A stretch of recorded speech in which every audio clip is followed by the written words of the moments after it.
Oh, he's not here. Sing it now. Everybody say, this is the beginning. Oh, say, can you see by the dawn's early light what so proudly we hailed at the twilight's last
materials before? Yes, ice-free skating materials. You're the one guy just sitting down. You will slip and fall and die. Who here is going out? Put on cleats. Honestly say, if you have the people going out on that side.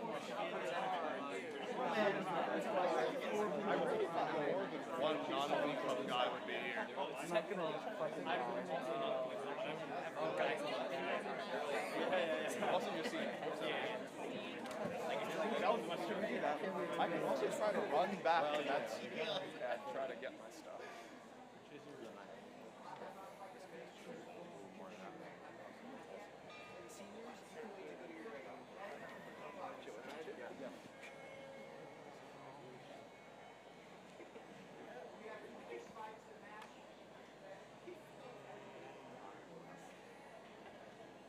You can have Colin stand in the center. You can have Colin stand in the center back. Yeah. You want us running out? Yes.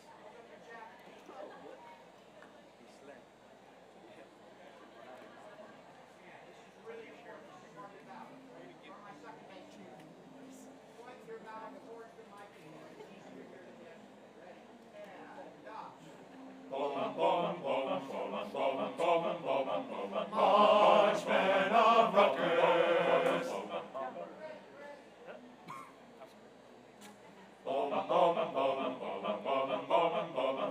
Marchmen of Rutgers, down the field today.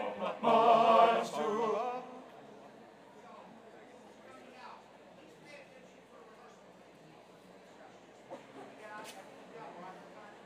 Who's coming out to lead this year besides Tom Gakowski? I need 10 people on the bench. Ready, Xerxes, Tim Chow, good, Julia.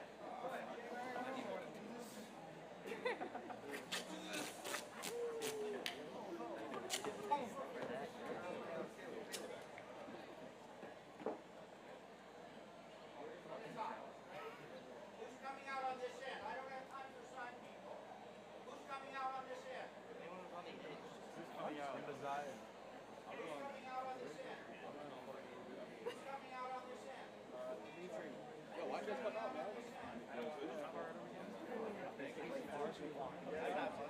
All the way to the end of the stadium.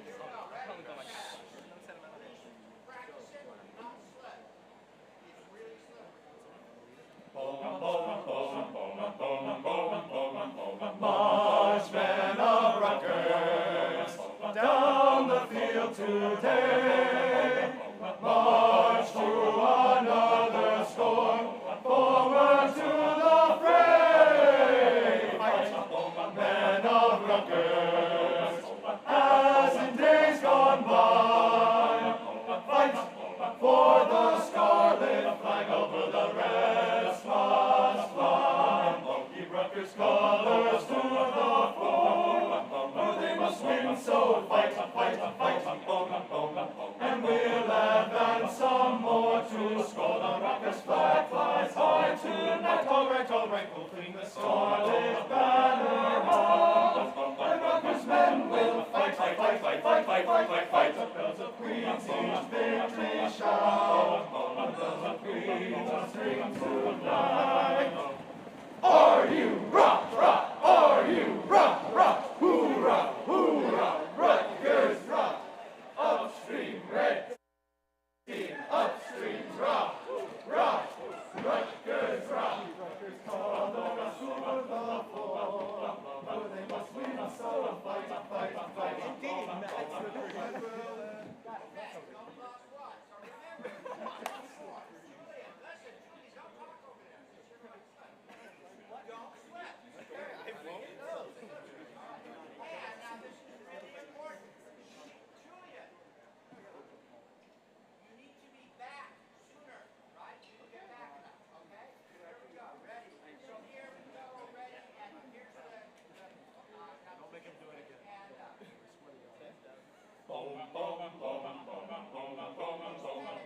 Marchmen of Rutgers, down the field today. March to another score, forward to the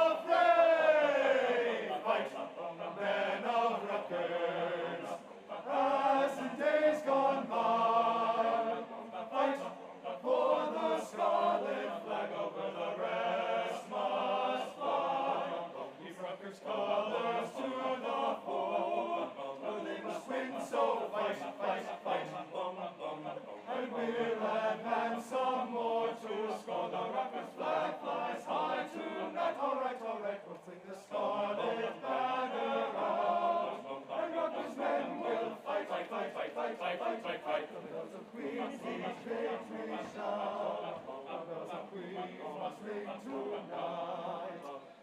Are you rah, rah? Are you rah, rah? Hoorah, hoorah, Rutgers rock! Upstream, red team, upstream, rah, rah!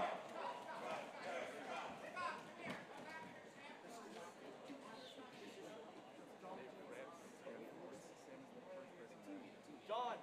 John! Hey, yo, John, my son.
Gracias, papi y mami. Thanks to all my family, my friends, and my girlfriend for the support. Thanks to you, I got here. Thank you. I just would like to thank God, thank my mom, my dad, my grandma, and my sisters for believing in me. I couldn't have done this without you. I want to give a shout out to my friends and family, everyone who supported me the past 4 years. I know it's been a little bit unconventional with COVID and different things happening and not getting the same college experience as most people. But despite through all of it, my friends and family have been there for me, and I just want to say that I love you guys and thank you so much. I would like to take this time to thank my family, my husband, my 5 children for walking with me through this journey as I received my master's in human resource management. Thank you for your love, your support, your kindness, and just pushing me to achieve this goal. It's because of you that I was able to do it. So just know I did this for you. Love you all, and thank you so much. Thank you so much to my family and friends who have supported me throughout the 4 years of my college. Engineering has been really hard, but to the support of my family and friends, especially my friends at PSR, has been really amazing and really supportive, and it has helped me to gain so much confidence and prove what I am to the world. And a special shout out to Amma, Papa, and Ishita. Class of 22. Congratulations, we made it. On my behalf, I would like to thank my family, my mother, my father, my sisters, and my loving wife. I would also like to thank the graduate program in Ecology and Evolution, all the faculty members, and all the students and postdocs. I would like to thank Malin Pinsky, my professor, as well as all of his students and postdocs for helping me get through the past 2 years. Again, congratulations, we made it. So, Mom, Dad, everybody, family, Ed, Mike, my wonderful family, thank you guys so much for getting me here. I really appreciate everything that you've done to get me here, and I really appreciate all my friends and everybody who's gotten me to this point, and I just want to make my future as great as you guys have made my past, so thank you so much.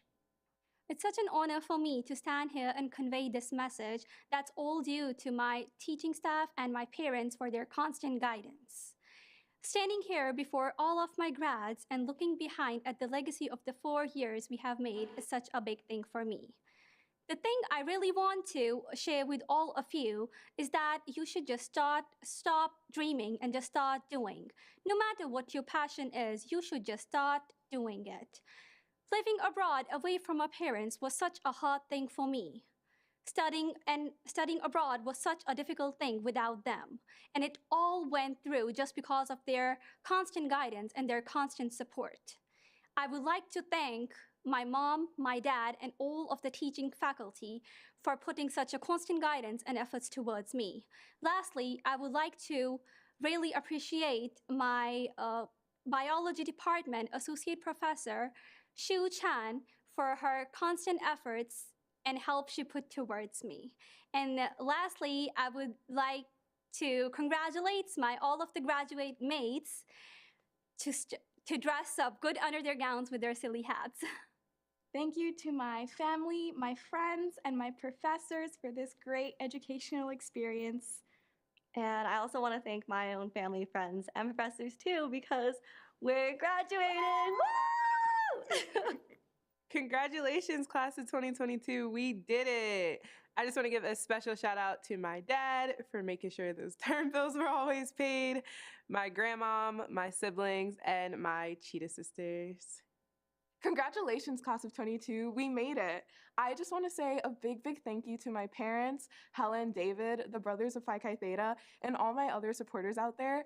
I really appreciate you guys. Thank you.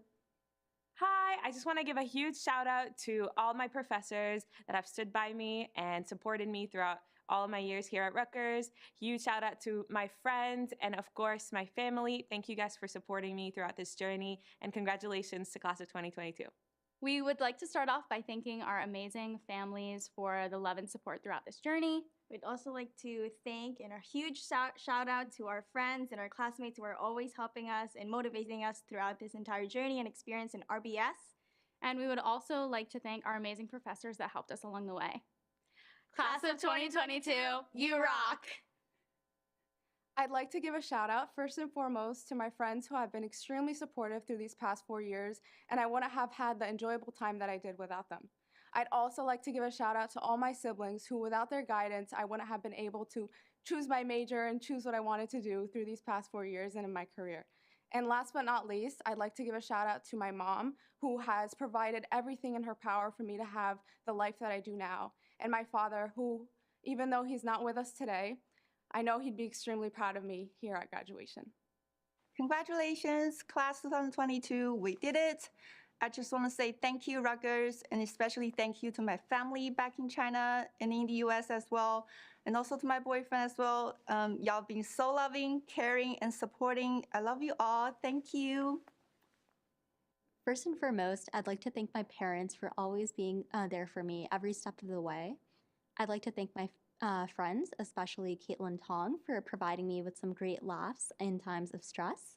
And lastly, I'd like to thank the organizations I've been a part of, especially Blueprint, Rutgers Hindu Students Council, and the Rutgers University Programming Association for providing me with some great memories throughout my 4 years. I want to give a big shout out to all my friends and all my family, all my best friends, my dad, my grandmother, but I want to give a special shout out to my mom, Tanya. I love you so much. If it wasn't for you, I wouldn't be here, and I love you so much. My best friend forever. Woo! Congratulations, class of 22. I'm really excited for this. I want to thank so much my parents, my brothers, my husband, James, my best friend, Kaylee, and of course, my therapist for getting me through all this. All right, great. Congratulations, everybody. Thank you to all our family and friends. Congrats, class of 2022. Stephanie, this shout out is for you. You've always had my back, and I probably wouldn't be here if it wasn't for you. Watching you push through to get your master's at Rutgers last year during the lowest point of your life, alongside chemotherapy, was so inspiring. Just know that I'm going to have your back now, and I'll always be there for you. Hi, class of 2022. My name is Noelle Fanek, and I just wanted to say congratulations on making it this far, and good luck for the future. I also wanted to say thank you to my parents and the rest of my family, my friends, and those that I love that have been supporting me throughout the years. I'd like to say a big thank you to Dad, Mom, Luke, the 3 furry babies at home, and a special thank you to the 2 generations of Scarlet Knights before me. Rah rah!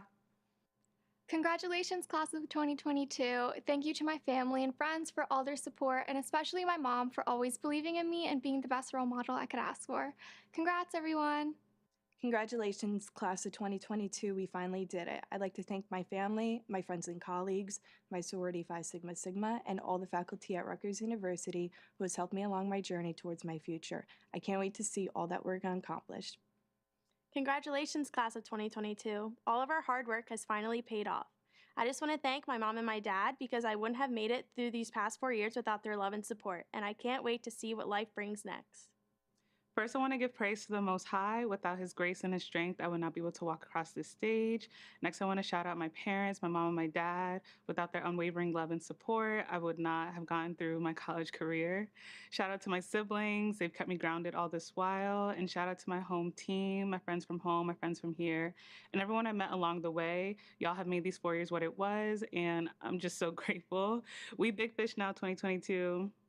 I'd like to thank my mama Genevieve, my baba Sam, my sister Nurhan, my brother Muhammad, my Khair Muhammad, my cousin Sarah Nam. Thank you so much for believing in me and always supporting me. I love you. I'd like to thank my father Dave, my mother Amy, my brother Nick, my sister Julia, my best friends Kyle and Alyssa, and my mentor Mrs. Lewicki. I consider myself the luckiest man on the face of the earth. Shout out to the real ones, you know who you are. We're out here graduating from the big R. Hey! This was a fun run. It was short, but I enjoyed my time here. Woo! Go Rutgers! I love it. Thank you. I'd like to thank my mom and my dad. I couldn't have done it without you guys. And I'd also like to thank my cat Button for hanging out with me during all my Zoom classes. My name is Waleed Garaibe. I'd like to thank my team at the NASA Space Academy for teaching me all my leadership skills and being a great team. I want to thank my mom and my dad. I want to thank my siblings. I want to thank Isabella, and I want to thank my friends. Thank you guys for your support through all these years. Thank you, Mom and Dad, for supporting me over the last 4 years. I love you. To my little sister, Jacinta, I love you too. Thank you for supporting me. To my close friends, thank you as well. I couldn't have done it without you. And to my girlfriend, Jamie, thank you. I love you. We love you all. Thank you to everyone who has supported me throughout my time in college. I really appreciate it, and I love you all. To my mom, my sister, my brother, and my dad, to professors and my friends, thank you. Thank you so much, Mom, Dad, Emmy, Toby, for supporting me through college, for paying for college, and for being the amazing best family that I could ever ask for. To all my friends, congratulations. We made it. To Nick, congratulations as well, and thank you so much for all your support.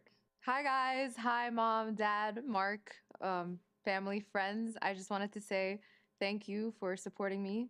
I don't know who let this happen, but it's happening. Thank you to my family, my friends, and thank you to my favorite tutor, Dr. Quizlet, and my favorite advisor, Dr. Rate My Professor. Love you all. Hi, I'd like to give a huge thank you to all my friends and family, especially back in Manville. I couldn't have done this without everybody.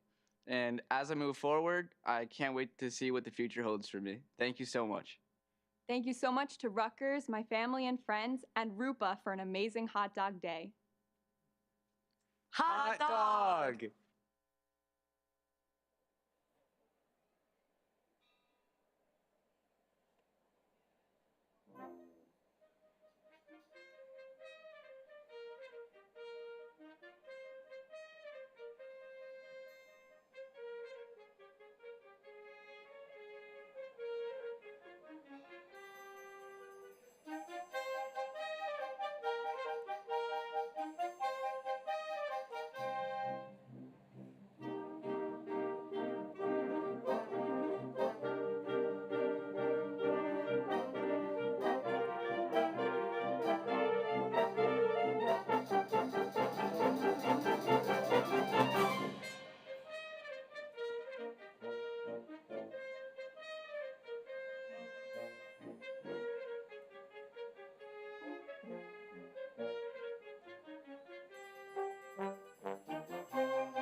I just want to give a big thank you to my family.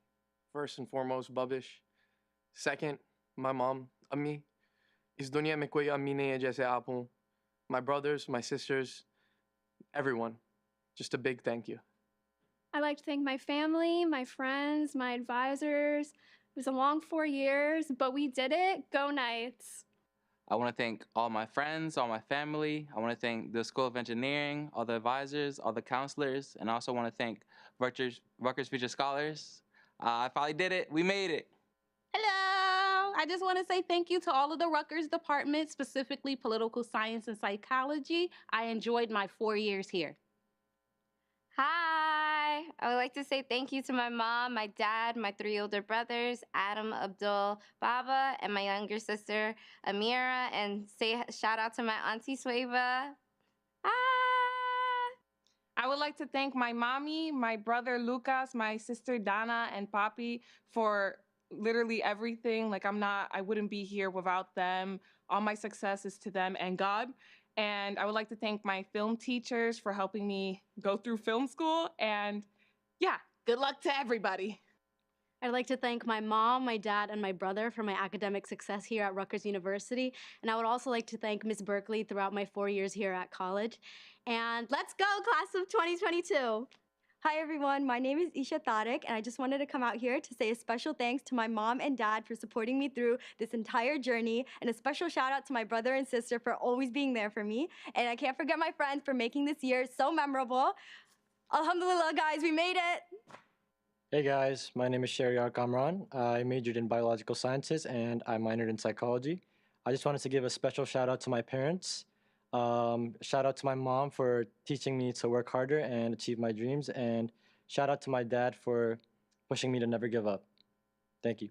Assalamualaikum everyone, my name is Reem Mian. I just majored in economics. I want to give a special shout out to my parents, Mr. Mumtaz Mian and Mrs. Asma Mian, for always being there emotionally, physically, and financially. Would have not been able to do this without you. And a special shout out to my brother, Harun Mian and Hassan Mian, for always being there. Could have never done this without you.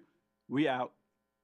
Hey everybody, I'm Sarah. I'm Ishfam. And we're from the Society of Hispanic Engineers, and we're so excited to be graduating this year. We're done. I'm Hannah. And I'm Julia. And we're your Rutgers Chemical Engineering Class of 2022 elected besties. We want to thank our friends and our family who have made our Rutgers experience so memorable. Hello, everyone. I'm Luke Fresalone, and thank you so much for allowing me to speak to you. Thank you also to my preschool teacher for telling me I wasn't cut out for school. Thank you, new best friend. I'm Ashank Punj, Computer Science 22. I'd like to thank my mom, my dad, and myself for growing out this beard in like 2 weeks. Shout out to my friends and family. I wouldn't be here without your support. But more importantly, shout out to the Long B bus. You may be gone, but you are not forgotten. I'm Justin Alexander from the Blaustein School of Planning and Public Policy. Shout out to Mom, John, Uncle Andy, and Aunt Tracy. Without all of you, I never would have made it out of Florida. Hi, I'm Karina Dias. I'm Shreya Bata. I want to say thank you to all my friends, families, professors. Shout out to Professor Jenkins and everyone who helped me get here to this day. I want to say that I'm thankful for my friends, family, and professors. We're done with this RBS. I'm Toiba Ayan School of Arts and Sciences, Class of 2022. I'm Amna Ahmed, School of Arts and Sciences, Class of 2022. We would like to thank our friends, family, professors, supporters, and community for supporting us throughout this journey. And I'd also like to thank Captain Skull for bringing us two together. Hi, I'm Daniel Rizwan from the Rutgers Business School. Shout out to my brother Hassan, my sister-in-law Griselda, my family, especially my grandma. Without all of them, I never would have made it through college. Hi everyone, and welcome to my graduation. I want to take a moment to thank every single person who has touched my heart during my 4 years at the university. To every single department I've been a part of, from the Leadership and Experiential Learning Office as a MARC captain, as well as an event programming intern, to the Rutgers University Programming Association as an assistant director for traditions and community, putting on programs like Hot Dog Day, roller skating, and bed races, to even planning our virtual Rutgers University Dance Marathon. It has been an honor to work with such talented peers. And to my family, thank you so much to my mom, my dad, both of my brothers, and my sister-in-law for being the most supportive family I could ever ask for. Your presentness, your willingness to help out, and your constant support is the only reason that I am graduating today with honors. So thank you so much to Rutgers University for providing the best 4 years that I could ask for. I just wanted to say thank you to all of my friends and family, and then a special thanks to Rupa and Recreation on Campus for always keeping me involved and for supporting me. I just wanted to give a special shout out and thank you to my family, especially my parents, little brother, grandparents, and all my friends who've supported me through my college journey. Thank you to Mom, Dad, my sisters, and all my family and friends for supporting me through all my endeavors. I can't thank you enough. I had a great time here at Rutgers University, and I can't wait to see what my life holds for me after graduation. Shout out to my friends and all my t-shirts and my parents, mommy, papi. I love you guys. Shout out to my mom, my sister, my brother, my friends, my people from Jersey City, and my family from Detroit. Detroit. I want to give a special shout out to my parents. Thank you so much for your guidance and support. Thank you, David. Thank you, Anjali. And thank you, Anna. I love you all so much. Hi, my name is Nelly Salazar, and I would like to give a special thanks in this special moment for me to my parents, Nelly and Edwin Salazar, my two kids, Joshua and David, who inspired me to pursue my MBA in professional accounting. A special thanks to Dr. Sanella, the head of the department, Dr. Satrowski, who has been my undergrad professor and taught me how to study, Dr. Medinetz and Professor Rosa Oppenheim, because they were very supporting on this career. Special thanks for Professor Stephen Dim, and thank you, Rutgers, for making my dream come true. Baba, Mama, Ahmed, Sharif, and Jana, this is for you. I could not have done it without you guys. I love you so much. I just want to thank my parents and family for supporting me these last few years. Thank you guys for always supporting me and encouraging me. Love you guys. Thank you PSA. for all The memories. Pakistan Zindabad. I did it. I just want to say thank you to my husband, Rick, for supporting me, my 3 kids that have been amazing throughout this, my mother in heaven. I wish she was still here to see this. I know she'd be so proud. And my father. Thank you. Love you. Hi, everyone. First, I'd like to thank my parents for giving me the opportunity to attend Rutgers. I had an amazing 4 years here, not on just the New Brunswick campus, but also the Newark campus. So I want to thank my nursing friends all in Newark, Paola, Ashley, Nancy, Sophie, everyone on Senate, my roommates, Angelica, love you guys, Monsi, Preeti. Also my friends here in New Brunswick, Alfie, Nicole, Jeff, everyone, and also my boyfriend, Ben. I really could not have imagined what these past 4 years have been like if I hadn't met you guys. And congratulations to the class of 2022. Thank you to my mom, my dad, my brother, my boyfriend, and my grandma for supporting me along the way. I love you guys.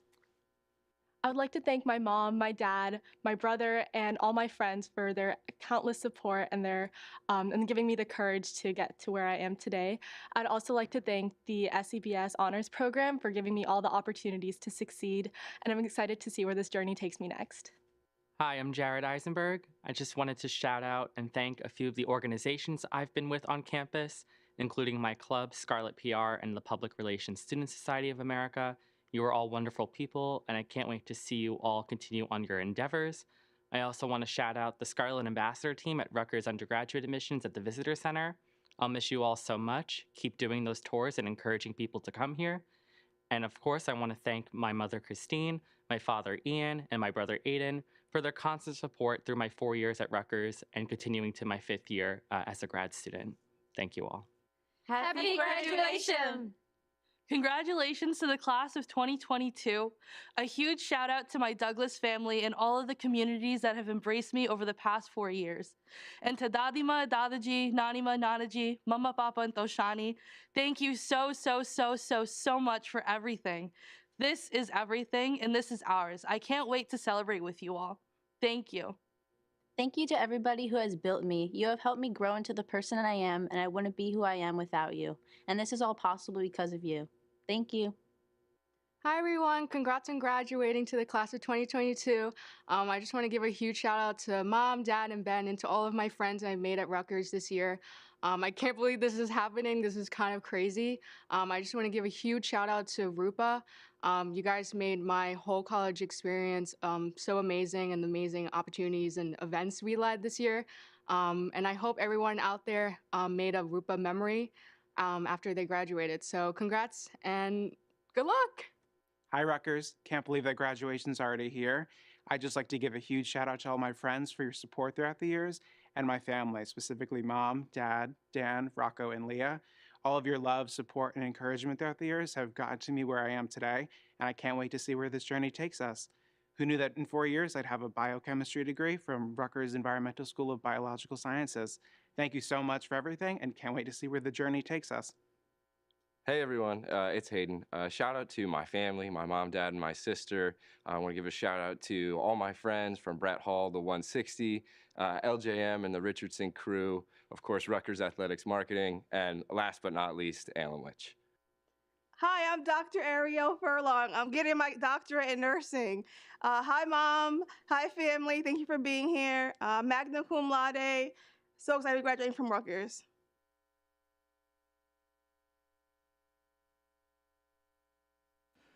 Attention all graduating students and faculty members. The academic procession will begin in 30 minutes. Ladies and gentlemen, please welcome the Rutgers University Wind Ensemble under the direction of Professor Craig A. Williams.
Hi.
Hi, I just want to thank everybody a part of the SMLR program.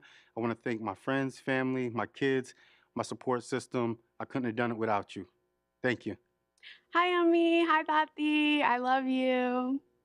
From the bottom of my heart, I want to thank all the Novaks, all the DiGregorios, the Strickland family, the Pecorellas. And here at Rutgers, I want to give 3 special thank yous, maybe 4. To Stephanie Populorum, my freshman year XPOS teacher. Congratulations on your doctorate. A big thank you to Joshua Ballinger of the English department, and to Maria Rivero of the College Avenue Student Affairs program. And finally, to everyone at Demarest Hall, thank you so much for your support. I couldn't have done it without you, and I love you dearly. Ever since I transferred from Peru to Rutgers in 2018, I'm so grateful for doing my bachelor's and master's here at Rutgers. Thank you so much, Rutgers, the School of Engineering. Thank you to my family in Peru. Thank you to my friends I met here. Thank you to my friends in Peru as well. Thank you, Dad. Thank you, Mom. Thank you, Valeria. Thank you, Lulu, my dog Lulu. And gracias, Mami. And I love you all. I'd like to thank my family and my friends for supporting me through my 4 years at Rutgers. I'd also like to thank Rutgers for a great experience and something I can always remember for a lifetime. Congratulations. Thank you for myself 4 years hardworking. Thank you my parents and all of my professors. You guys are always be so supportive. And thank you my friends and classmates. It's a really great experience to work with your guys. And hey Grandpa, it's me. I really miss you and I believe you will continue to witness my growth even on the heavens. Yeah, I love you forever. Thank you. Mama, Papa, thank you for everything. Salamat ho sa lahat. And to you, my sister Adehana, thank you as well for being a support. Mommy and Papi, thank you so much for everything and all the support, especially Lily and Cynthia. I love you guys so much, and thank you.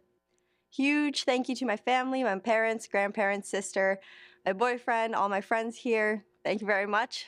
Finally made it.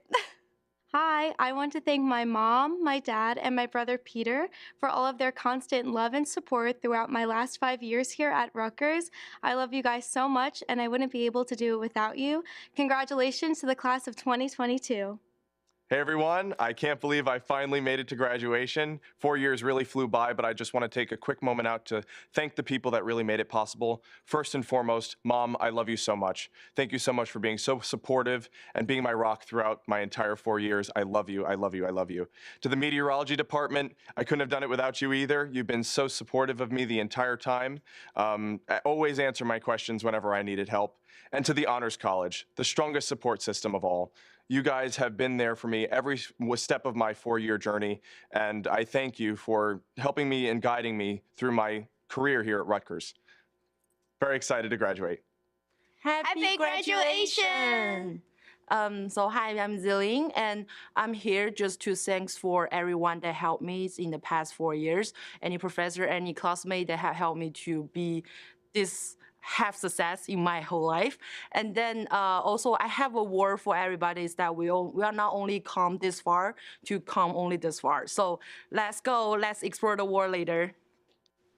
Hi, I'm Idan, and I'm a double major in communication and human resource management. I just want to say thanks to everyone I met at Rutgers, especially my family members and my friends. And I just want to say love you, my Auntie Li Ping, Rachel, Ryan, Raymond, love you so much. Hey everybody, thank you for coming to see me. I just want to give a shout out to my mom, biggest part of my life. Thank you for everything. My best friends, Eve, Todd, Justin, thank you guys for supporting me. And my siblings, Diavion, Donovan, thank you. And the rest of my family that's here, friends, just thank you for supporting me along this journey. I wouldn't be here without you guys today. Hi, Mom and Dad. I finally did it. Another Bayer kid is becoming a Rutgers alumni. Shout out to the rest of the family. Thank you so much for coming. Love you guys. Hi, Mom and Dad. I just wanted to thank you for supporting me throughout my whole college experience, being there for me every single time, always being there whenever I needed you, and always supporting me no matter what, even from the best of times to the worst of times. So thank you very much. And I also like to thank my girlfriend, Amy, for always supporting me as well. This is Tam. Shout out to my family, Fernando, Alexander, and Sebastian. Thank you for supporting me all these years. Mom and Dad, I did it. To my sisters, to my first-gen students, and to my DSW siblings. I love you. Thank you so much. And we did it. I want to thank my mom and dad for supporting me through this journey as a Rutgers undergrad. I also want to thank Rutgers EOF for giving me all the opportunities to succeed, and I would thank my brothers at the Taino chapter. Hi, just want to shout out to my friends and my family so much for all of the support they've given me all these years. My mom, dad, my brother, my sister-in-law, my niece. You guys have been amazing. All my family in India, you guys have supported me so much. Thank you. All the friends I made here over 4 years. Thanks for making sure that I kept going and that I never gave up. And thank you so much to Professors Clemens, Patel, and Richter for everything you guys have taught me over the years. Hey, so I want to shout out to my mother and brother, as well as all my other family that have supported me throughout all of my collegiate years and support me through every new endeavor that I want to take on. And I want to give a shout out to Rutgers for all the friendships and memories it has provided me through these 4 years. Congratulations, class of 2022. Le quiero dar gracias a mis padres por traerme a este país, dándome la oportunidad de estar aquí hoy. I want to say thank you to my parents for bringing me to this country to give me the opportunity to be here today. I also want to give a great shout out to the Dream.US scholarship, which allowed me to be here as well. We did it, 2022. Hi, I'm Catherine Bateman, and I'm a first-generation high school and college graduate. And I have a few shout-outs today. The first is for Rosie Ruiz in the Department of Spanish and Portuguese. She's the graduate coordinator. She kind of held my hand in applying for my master's degree, so she put the possible in impossible, and I thank you for that. There's a saying by Picasso that the meaning of life is to find your gift and give it away. So my second shout out is to my professors, Tom Stevens, Bonnie Butler, Douglas Krause, and Nuria Sagara. Thank you for sharing your gifts. My third shout out is to my son, Ian. He's my tech support. When you're doing your master's presentation, your final portfolio, and all your technology goes wrong, it's great to have tech support. And my husband, Tom, gets the biggest shout out. Thank you for supporting me and believing in me. And thank you for going on the journey of life with me. I love you. And my last shout out is to my classmates, mi familia, from the Department of Spanish and Portuguese. Felicitaciones. Thank you for always including me, and I wish you the best in your future journeys. From the bottom of my heart, it's been such a long journey, but I'm so grateful that I'm finally here. I want to thank my family, my big brother, my big sister, my nephew, my dad, my mom. Oh, my mom, you're incredible. Thank you so much. Without you guys, this moment doesn't exist. My friends, I want to thank you guys too. You guys inspire me every day to be better, to do more. I'm so grateful that I just crossed paths with you guys. Face, you guys have been awesome. I've never met so many great people in one space who are just like me. You guys are so accepting and supportive, and I'm so grateful I met you guys. And to myself, I'm just so grateful that I made it this far in this journey. It's been 8 years, and I'm so grateful I finally made it to this point. Without you guys, my friends and my family, and myself for just being so diligent and just being so hardworking, I'm so proud of myself. And I want to thank all of you and just show appreciation. Without you guys, this is not possible. I'm so grateful. I love all of you. Thank you so much. Hey fam, it's your boy Taj. I just want to thank my mom for helping me get through this journey. This one is for my nephews, Xavier, Velis, and Mateo. I love you all. Thank you. Shout out to God. And peace. Felicidades a todos. Estamos muy orgullosas de todo lo que has logrado. Y gracias por todo el apoyo de nuestros amigos y familiares. Esto es para la cultura latina. Hi everyone, I'm super excited to be graduating, and honestly, I need to give a special shout out to my siblings. I have 3 of them, a younger sister and 2 brothers, and without them, I don't think I would have pushed myself as hard to really graduate. And big shout out to Dr. Battle, the director of the BASW program, because if it wasn't for him, who knows where I'd be. Probably would not be graduating as a social work major, but he's definitely helped me and pushed me to be the better version of myself just today. So shout out Dr. Battle and my siblings. I love you all. Thank you. I'd like to thank the Rutgers community for making my time here so amazing, and a special shout out to my family, my mom, Francisco, my brother, and my sisters of LTA. I've had such an amazing time here, and I can't wait to see what the future holds. Hi, Mom. Hi, Dad. Thank you so much for your love and support. I couldn't have gotten here without you. Hola mamá, hola papá, gracias por su apoyo durante todos estos años y que he logrado el masterado en ser trabajadora social. Also to the support of my sisters, Cecilia Yvette and Christina, thank you so much for your support. And here it is, my master's in social work 2022. I just want to give a really, really big thank you to my family, my mom, dad, my brother, and sister. I couldn't have done any of this without you, and I really appreciate y'all being my support system. And a special shout out to Nanu, I miss you, as well as all my extended family over in India, to my friends in New Jersey and beyond, to my special YJA crew, and a big shout out to Samir for sticking with me through 4 years of engineering and making sure I somehow got my degree. Thank you. Hi, Mom. Hi, Dad. Hi, Melanie. Thank you so much for coming today and supporting me in my graduation. And I also want to thank all of my family that's here today for supporting me through my academic journey. Hi, Mom. Hi, Dad. I just wanted to say thank you guys for everything. And we both wanted to thank our sisters of Lambda Theta Alpha for supporting us through our academic journey.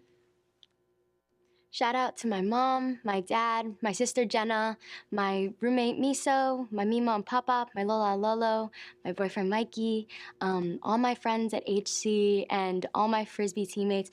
You all made my Rutgers experience exactly what it was. I love you all. Thank you so much.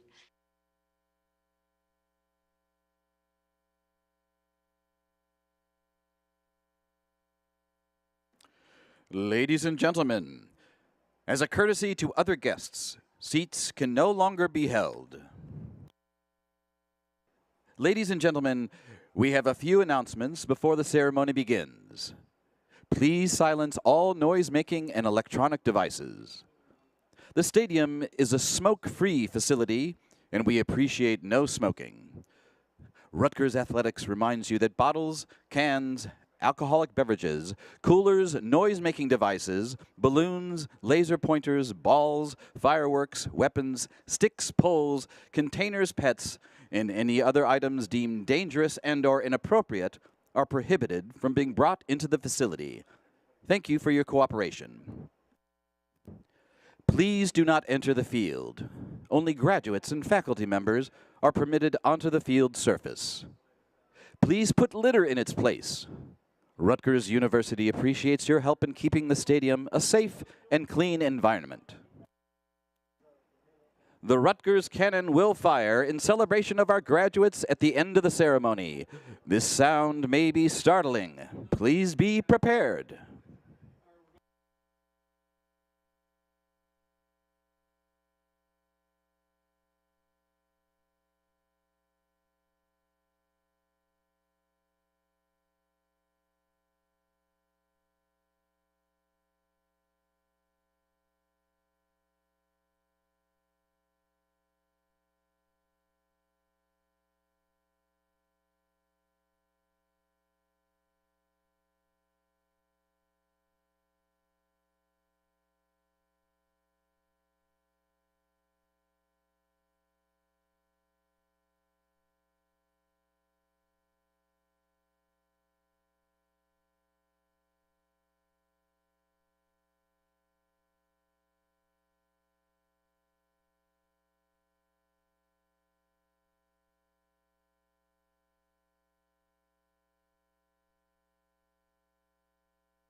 Ladies and gentlemen, the ceremony will begin in 1 minute. Please take your seats.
Ladies and gentlemen, welcome to the Rutgers University 256th Anniversary Commencement.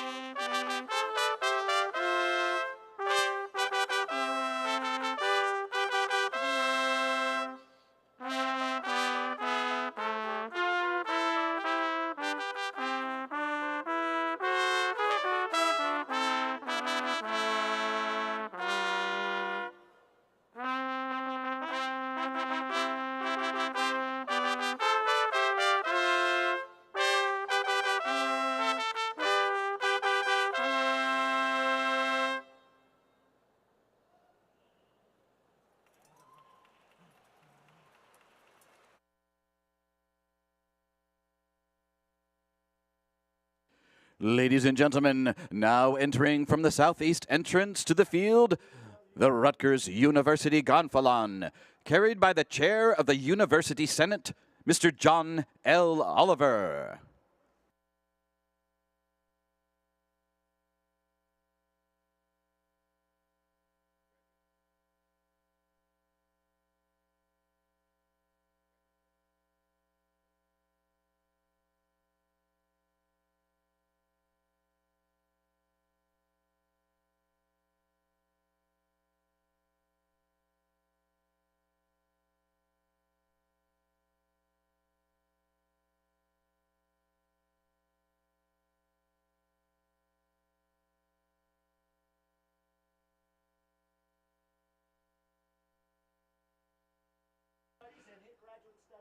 Now entering from the southeast entrance is the School of Graduate Studies, led by Interim Dean Henrik Peterson.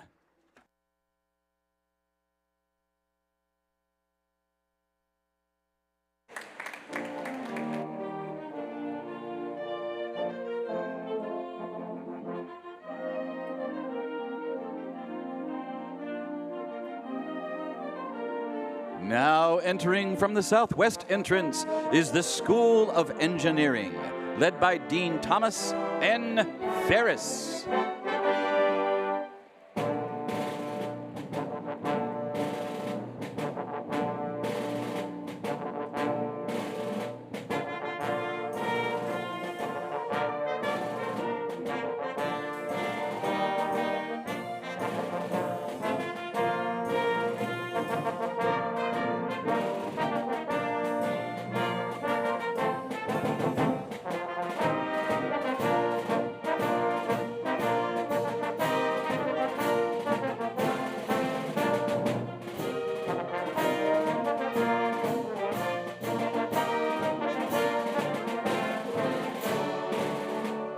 Now entering through the southeast and southwest entrances to the field is the School of Arts and Sciences, led by Executive Dean Peter March.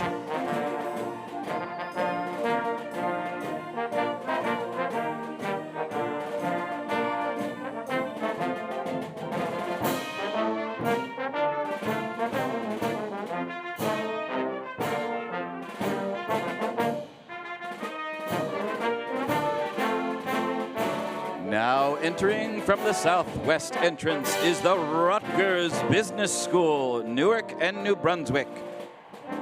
Senior Associate Dean Robert Curlin is leading the procession on behalf of Dean Lay.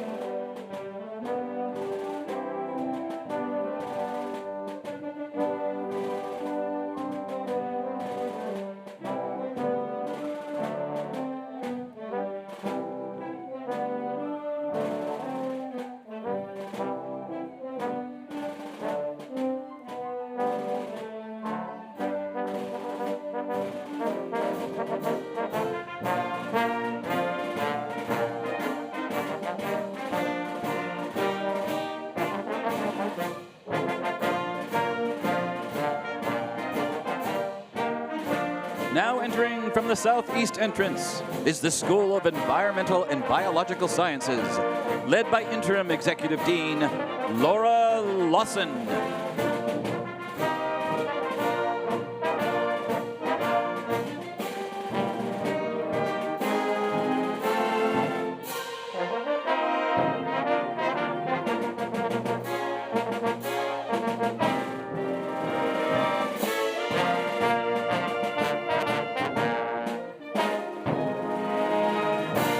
Entering from the southeast entrance is the Ernest Mario School of Pharmacy, led by Dean Joseph A. Barone.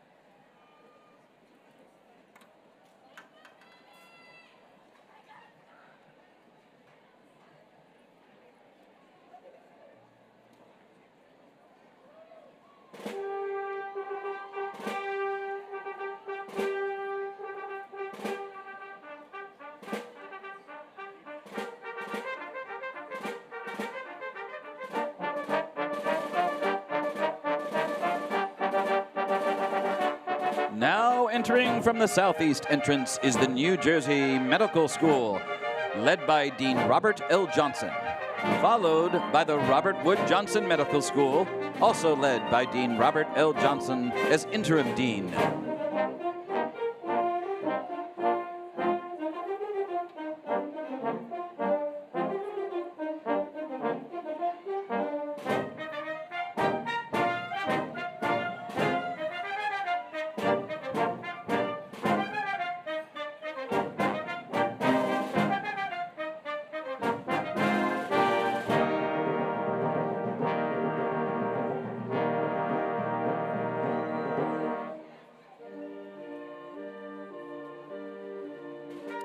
Now entering from the southeast entrance is the Rutgers School of Dental Medicine, led by Dean Cecile A. Feldman.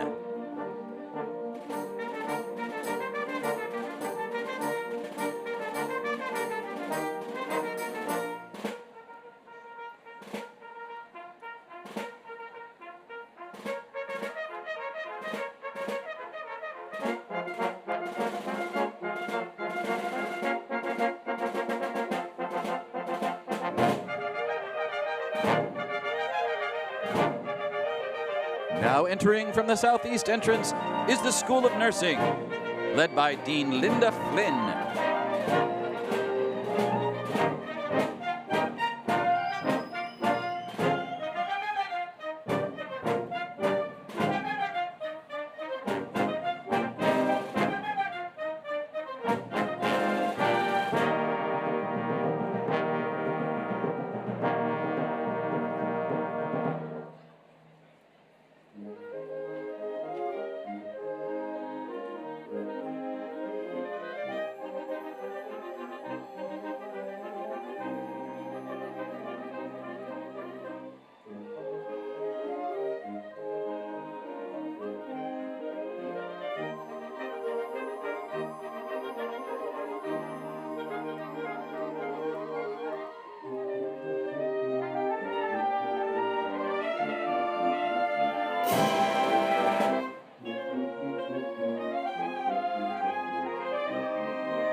Now entering from the southeast entrance is the Edward J. Blaustein School of Planning and Public Policy, led by Interim Dean Stuart Shapiro.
Now entering from the southeast entrance is the School of Health Professions, led by Dean Gwendolyn M.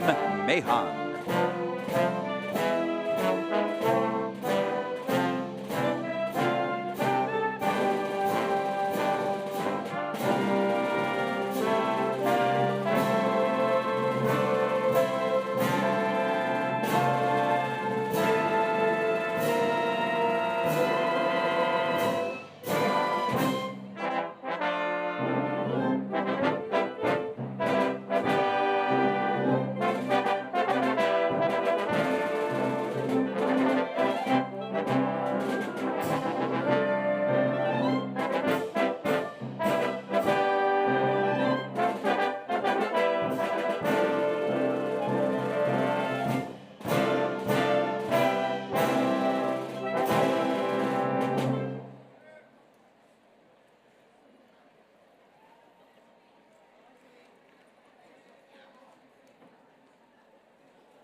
Now entering from the southeast entrance is the School of Public Health, led by Dean Perry N. Halkitis.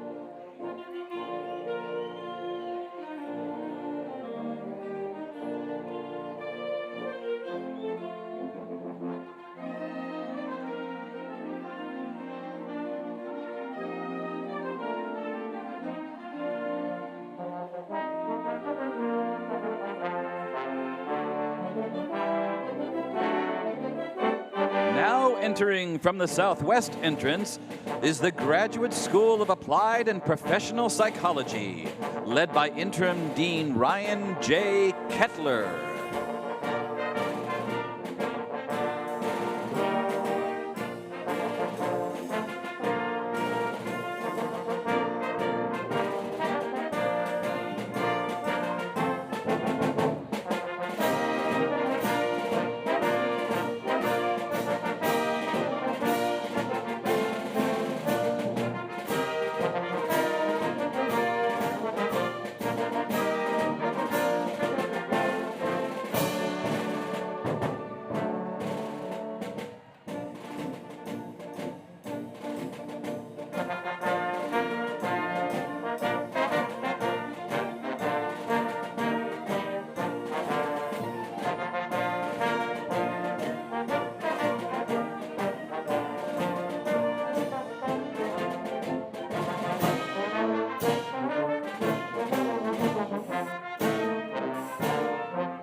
Entering from the southeast entrance is the School of Communication and Information, led by Dean Jonathan Potter.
Now entering from the southwest entrance is the Graduate School of Education, led by Dean Wanda J. Blanchett.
Now entering from the southeast entrance is the School of Management and Labor Relations, led by Dean Adrian E. Eaton.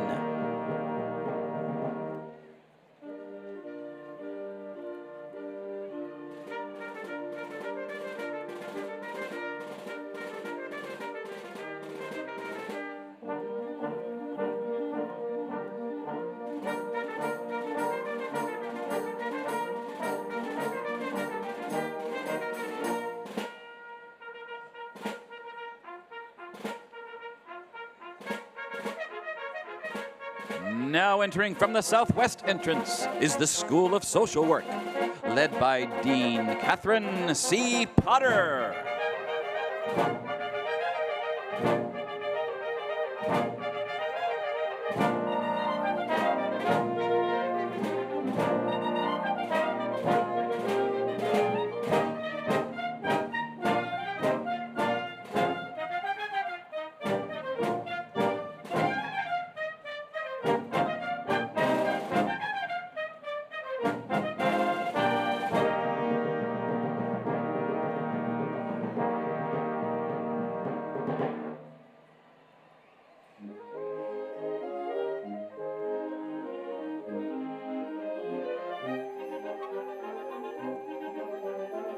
Now entering from the southwest entrance is the Mason Gross School of the Arts, led by Dean Jason Geary.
Ladies and gentlemen, now processing to the stage, President Jonathan Holloway, the members of the governing boards of Rutgers University, and the university administration.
Ladies and gentlemen, the gonfalons of the schools of Rutgers University, New Brunswick, will now be posted along the sides of the stadium.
Graduates and guests, please welcome the chair of the university's Board of Governors, Mr. Mark A. Engelson.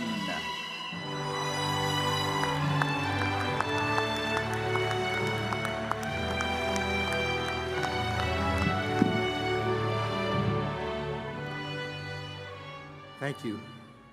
Good morning and welcome, distinguished members of the class of 2022. Yeah.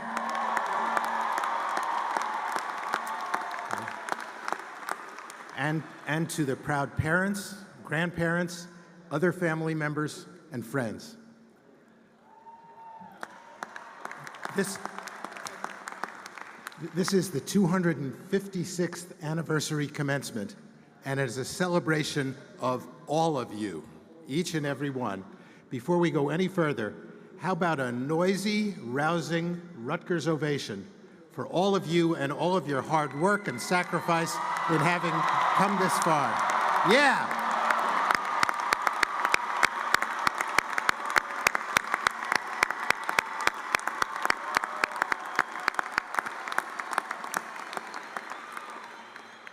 I'm pleased now to call on Dr. Brandon Williams and the university choirs for their rendition of our national anthem.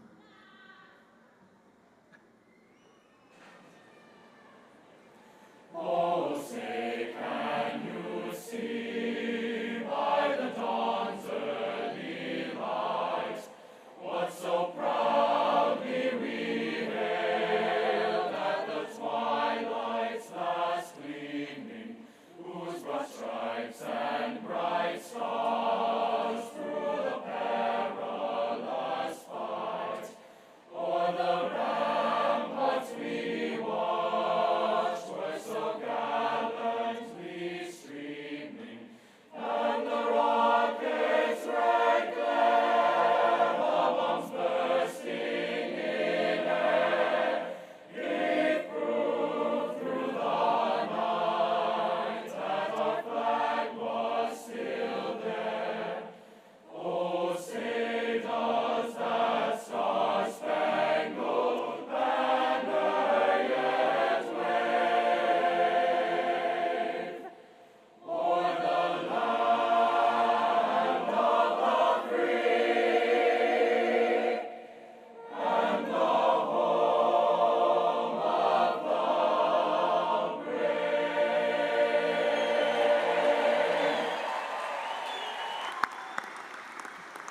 Wonderful. Thank you, Dr. Williams. Thank you, choir members.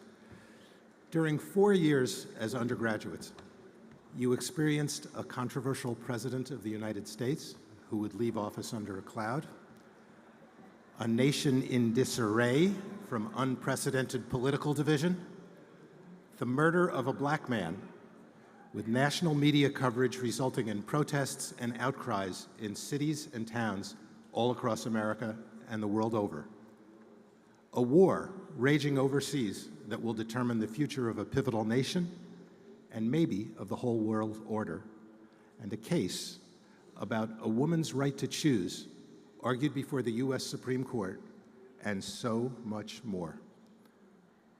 Sounds familiar, right? Well, I came to this campus exactly 50 years before you did, and I just now described my undergraduate years and yours. The clouded presidencies back in the day were Johnson's and Nixon's.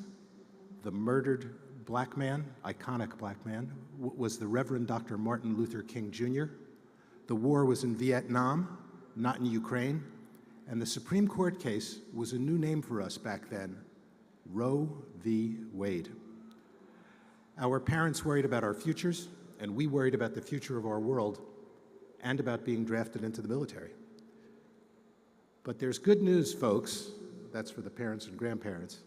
Dude, there's good news for you all. All is not lost. We survived all that, and you will survive all this. I am absolutely certain that the best is yet to come, and that with your leadership, our state and our nation will get there.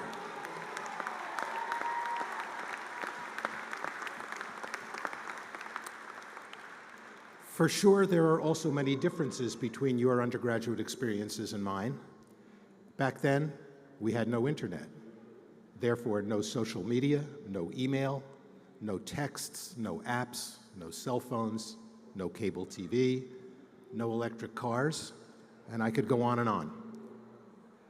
The same cancer that killed my dad when I was 7 struck me 50 years later, and I'm still here. So there's...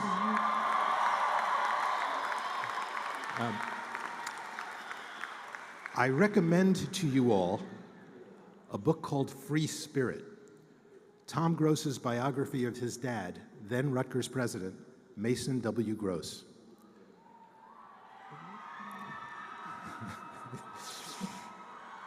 We can count on you performers to perform. Bless you. Some of my remarks in the next few sentences liberally paraphrased from Tom Gross. In the 20 years after Rutgers became the state university, 1956 to 1976, Rutgers awarded approximately 24,000 baccalaureate degrees, less than 200 of which, and that's way less than 1%, were conferred on people of color. Heck, in the graduating class from the year in which I was born in the early 1950s, of the 750 Rutgers graduates, 4 of them were black. We had relatively few women, all of them at Douglas College. Woo! And we likely had lots of folks from the LGBTQ community, but nobody discussed it. Please take a careful look around you and see what talented leaders of goodwill can accomplish in less than a lifetime. Hear, hear.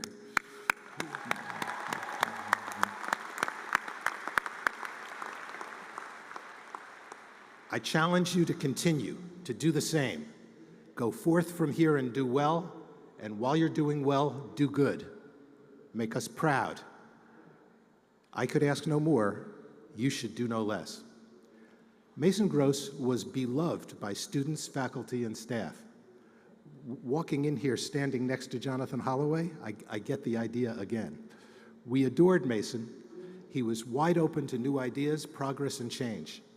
He diffused a potential confrontation with the state police when he declared that all of the students who were occupying the old Queens building were there as his guests. But Mason was so beleaguered from his battles with the governor and the state legislature and his struggles over the university autonomy that he just stepped down in the end. Today, we have perhaps the finest university president in the land.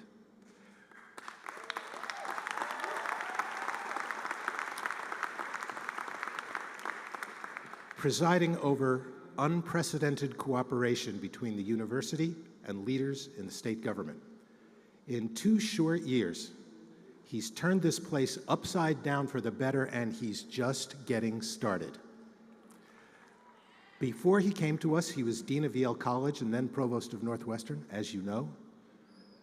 As some of you know and some of you may not, he can catch a football from the best punter in the country right here in this stadium, do a dance with it, and spike that ball in the end zone. Yes, that's our president.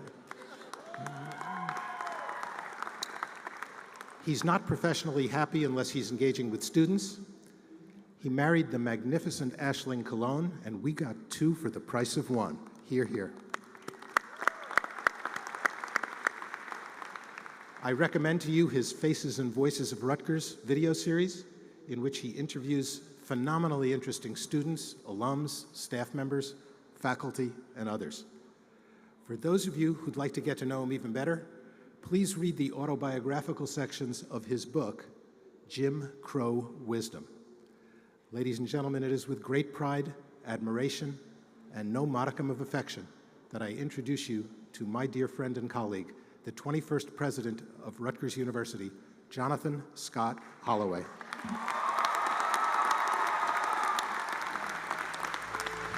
The 21st president of Rutgers, the State University of New Jersey, Dr. Jonathan Holloway.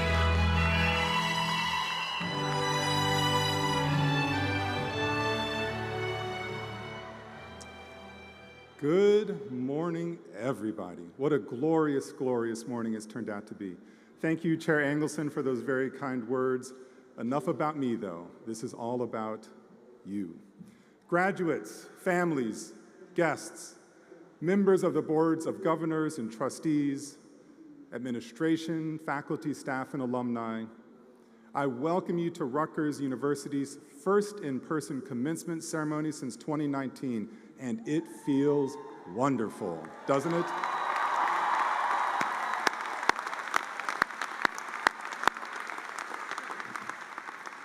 I love seeing so many people on the field and so many more in the stands. Now, I will confess that I'm a total fan of the pageantry associated with commencement celebrations.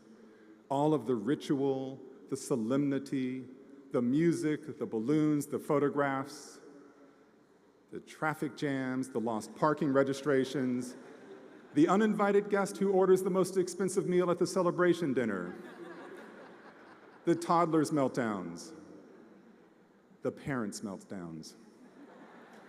It all makes for one glorious and memorable day, and it is a glorious and memorable day, especially when we think of all those other days that preceded this one. I'm not going to belabor the challenges of your individual journeys. The specific contours of those paths are for you to know. But I will acknowledge the fact that you successfully navigated the most uncertain moments in higher education's history. Because you have arrived here, despite everything that stood in your way, I feel comfortable asking you to give a little bit more of yourself before I confer your degrees upon you. To that end, I have 3 requests. The first request: even though there are tens of thousands gathered here in person, I ask you to take a private moment and think of someone who isn't able to be here today. We don't need to know the reasons why. They will range from the mundane to the tragic, but you will know the reason. Speak their name to yourself in a moment of silence so that you and they can spend some part of this day together.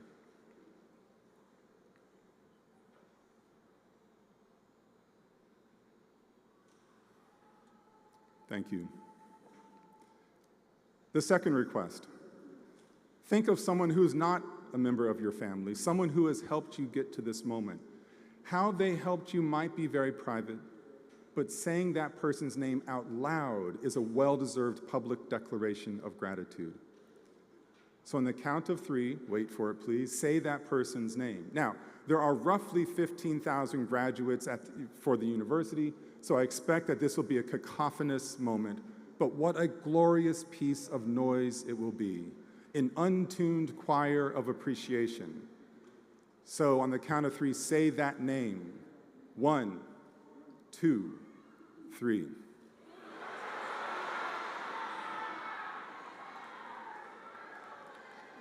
Now, everybody out there is wondering, was my name said? Was that name said? Finally, each of you knows that you are here because of hard work, brain power, determination, and a mixture of prayers, tears, and laughter. And no, graduates, I'm not talking about you. I'm talking about your mothers, your fathers, your aunts and uncles, your completely annoying brothers and sisters, your sweet abuelita who always had a piece of candy in her purse, or perhaps your abuelito who was generous with unsolicited life advice, your nephews and nieces, and in some cases, your children. All of them have been part of the support network that helped you get here. And this leads me to the final request. Thank them, and do it with unabashed enthusiasm. Let your accomplishment be theirs as well. Stand up, stand up. Find them in the stadium, shout their names, show your love.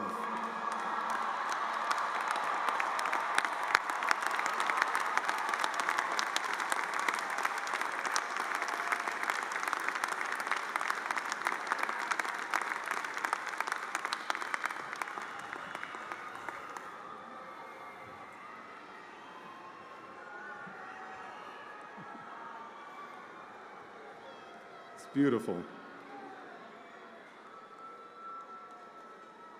Beautiful.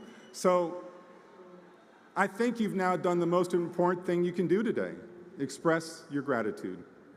You've done so silently. You've done it through saying a name. A few of you said a few extra names, I heard that. And then you've yelled it to your entire family. This was beautiful for me to watch, and I hope it was beautiful for you to experience. When I was in your shoes some 33 years ago, I found myself facing my beautiful day with a complex set of emotions: joy, confusion, some anxiety, lots of pride, and a healthy dose of uncertainty. I've come to understand that all of this is normal, but I didn't know that then. What I recall perfectly, though, was the comfort I found in one of the commencement speeches. On that occasion, the university president quoted the closing lines of a talk titled "The Educated Citizen" by politician Adlai Stevenson. He said, "Your days are short here. This is the last of your springs. And now, in the serenity and quiet of this lovely place, touch the depths of truth. Feel the hymn of heaven. You will go away with good old friends. And don't forget when you leave, why you came." These lines spoke to me in 1989, and I hope that they will resonate with you today. As you leave this campus, do not forget why you came. Think of the friends, the connections, the education, the discoveries, even some of the heartbreak. All of these have made you what you are, and all of these need to be respected for what they are. Love and triumph and accomplishment, after all, are complicated phenomena. They have rough spots and are imbued with contradictions and flawed logics. But the funny thing is, the more that you respect the difficult aspects of your journey, the more you are able to touch the depths of truth, and the more likely you will be able to feel the hymn of heaven. Speaking of the depths of truth, when I revisited Stevenson's speech in preparing these comments, I discovered something unsettling. My university president movingly invoked Stevenson's closing words, but there are other parts of The Educated Citizen that merit your attention. One moment in particular stands out. Stevenson said, "Our record as citizens in recent years has been something less than perfect. Too often our citizens have ignored their duty to their government. Too often they have not even bothered to vote. But this is not all. Participating in government in a democracy does not mean merely casting a ballot on election day. It means much more than that. It means an attitude, a moral view, and a willingness to assume a day-to-day responsibility." Stevenson proceeded to decry the laziness of so much critique in his moment. Calling a politician a scoundrel was easy. Saying government was to blame required little thought. Stevenson urged his audience to change that phenomenon and practice. He pleaded with them to use the power of their education to be a force for good. As I said a moment ago, my discovery of this section of the talk was unsettling. Why is that? Because Adlai Stevenson offered these thoughts in March 1954. On the global stage, this country was fighting a Cold War with anti-democratic nation-states.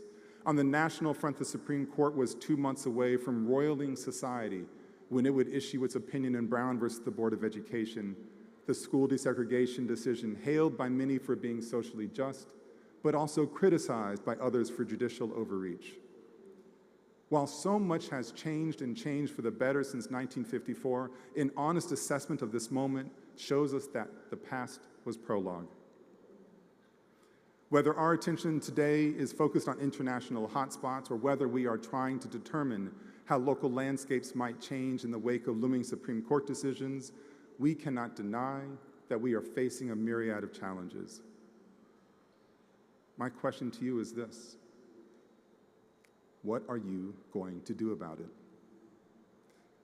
Adlai Stevenson asked his audience the same thing, encouraging every one of them to become actively engaged. 68 years later, I echo that request. I'm not going to tell you what position to take, but I worry for democracy if you choose to sit by idly solely speaking via social media about the latest outrage and finding fleeting self-satisfaction in subsequent likes and possibly hashtag virality. I beg of you, augment your socially mediated life by being an educated citizen. Fight for your values in person. Register to vote, then actually vote. Help others register to do the same, then fight for the right to have easy access to the voting booth. Get involved in local politics or nonprofits or service agencies. Advocate for those who are routinely left behind or ignored. Get them involved too. This is not an easy thing I ask of you, but nothing worth having comes easy.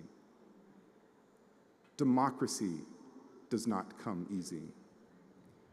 Your freedoms do not come easy. Toward the end of this ceremony, I will confer your degrees upon you. When I do so, you will hear me reference the rights and responsibilities that come along with your diploma.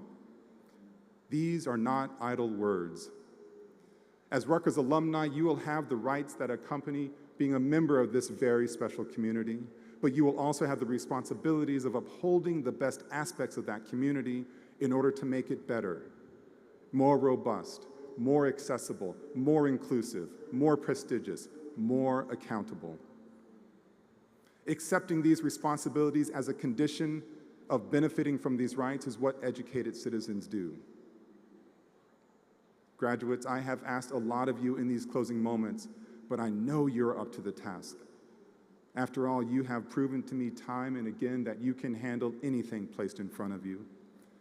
This has been a joy to watch and an affirmation of your talents and potentials. As you carry Rutgers with you into the world, hold your head up high. Remember everyone who helped you along the way. Reach out to help those who need a bit more assistance. And finally, touch the depths of truth. Feel the hymn of heaven. You will go away with good old friends. And don't forget when you leave, why you came. Congratulations, class of 2022.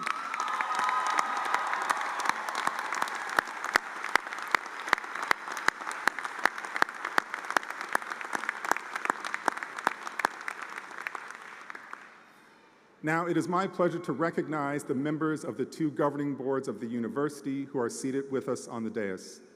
They join us in congratulating our graduates and their families on the academic achievements we celebrate today.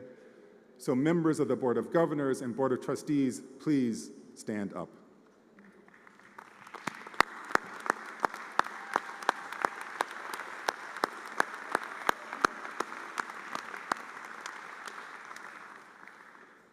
One of the most prestigious honors any university can bestow is an honorary degree, a degree which is conferred honoris causa, or for the sake of honor. Through this public action, Rutgers acknowledges individuals whose exceptional achievements support the ideals of the university and serve as an example for our students, alumni, and society. I am pleased to introduce the distinguished individuals who will receive honorary degrees this year.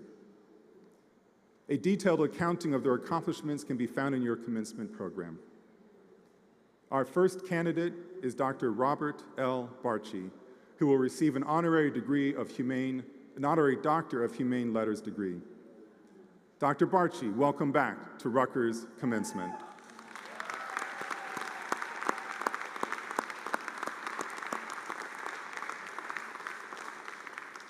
President Emeritus of Rutgers, the State University of New Jersey, you served with distinction as its 20th president from 2012 to 2020.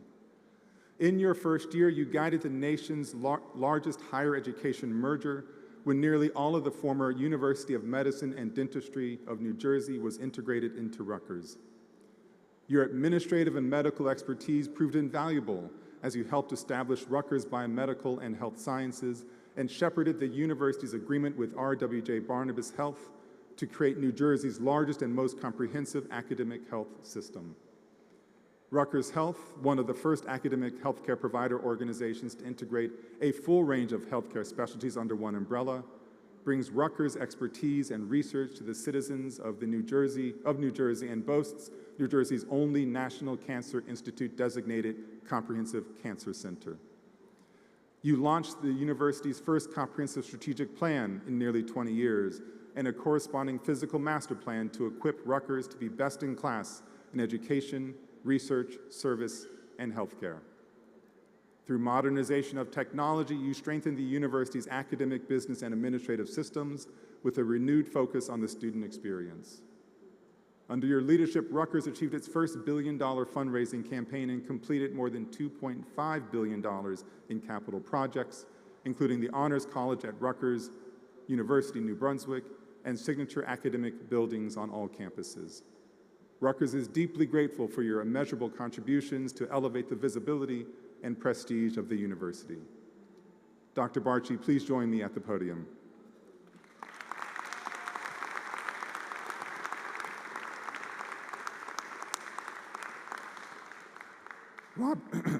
Robert L. Barchi. Now, therefore, by virtue of the authority vested in me by the boards of governors and trustees of Rutgers, the State University of New Jersey, I am pleased to confer upon you honoris causa the degree of Doctor of Humane Letters with all rights, responsibilities, privileges, and immunities appertaining thereunto, and in token whereof I present you with this diploma and direct that you be vested in the hood emblematic of the degree. Thank you.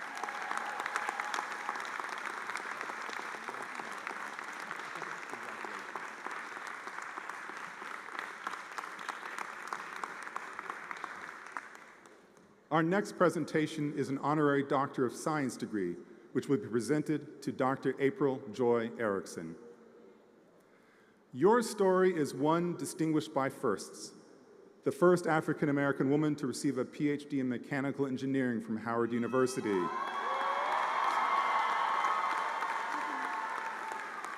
Calm down, folks, there's more. The first African-American female civil servant to earn an engineering PhD at the NASA Goddard Space Flight Center. And the first person of color to receive the Washington Award from the Western Society of Engineers.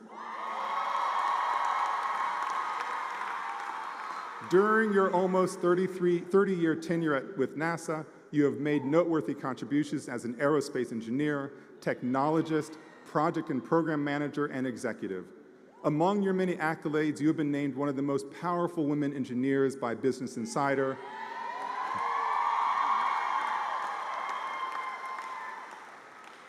And are the 2022 recipient of the American Society of Mechanical Engineers Ralph Coates Rowe Medal. You literally don't know what that medal is. But I love your enthusiasm.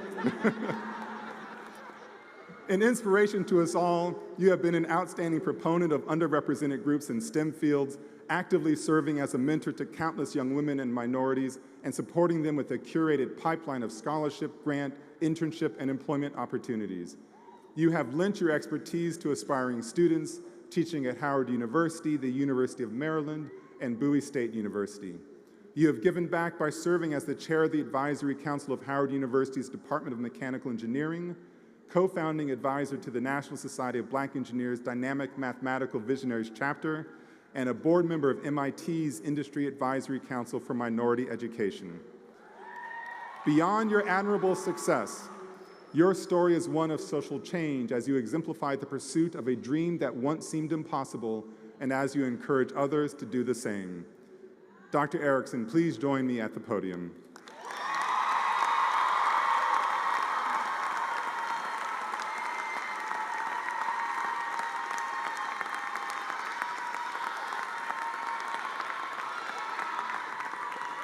April Joy Erickson.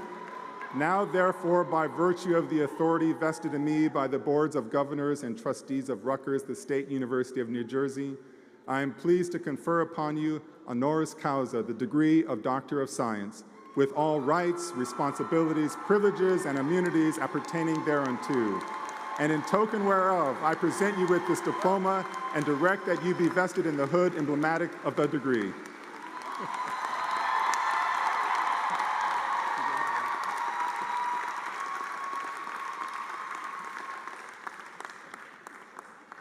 The next presentation is an honorary Doctor of Science degree, which will be presented to Dr. Alondra Nelson. Award-winning researcher, author, editor, and lecturer, you serve as the Harold F. Linder Professor at the Institute for Advanced Study, where your pioneering expertise on the intersection of race, inequality, science, and technology inspired the coronavirus syllabus, a collection of books, essays, and medical and cultural resources to inform discussions of not only the public health aspects of COVID-19, but also the social effects of the pandemic. Highly regarded by your peers, you served as president of the Social Science Research Council and are an elected member of numerous national academies, including the National Academy of Medicine and the American Academy of Arts and Sciences. You have lent your expertise to the American Association for the Advancement of Science, the Andrew W. Mellon Foundation, and the Russell Sage Foundation, among others, and have contributed to national policy discussions on inequality and technology. In appointing you Director of the White House Office of Science and Technology Policy, President Joe Biden has called upon your vast interdisciplinary knowledge to lead 6 policy divisions in the promotions of equitable access to healthcare, investment in research, advancement in technology, and progress in clean energy. Your scholarship challenges the cultural stereotypes and assumptions that inform the misconception of a digital divide based on race rather than access. Your prize-winning book, Body and Soul, illuminates a less documented side of the Black Panther Party, that of a disadvantaged community taking care of its own members with little to no resources, a campaign to address sickle cell anemia, and the belief in health as a basic human right. Your most important book, The Social Life of DNA, is a perfect marriage of anthropology, sociology, and the history of science, exploring the notion that genomics can be about more than pinpointing causes and cures for disease. It can also provide insight into history, shape social and political movements, and inform the future. Dr. Nelson, please join me at the podium.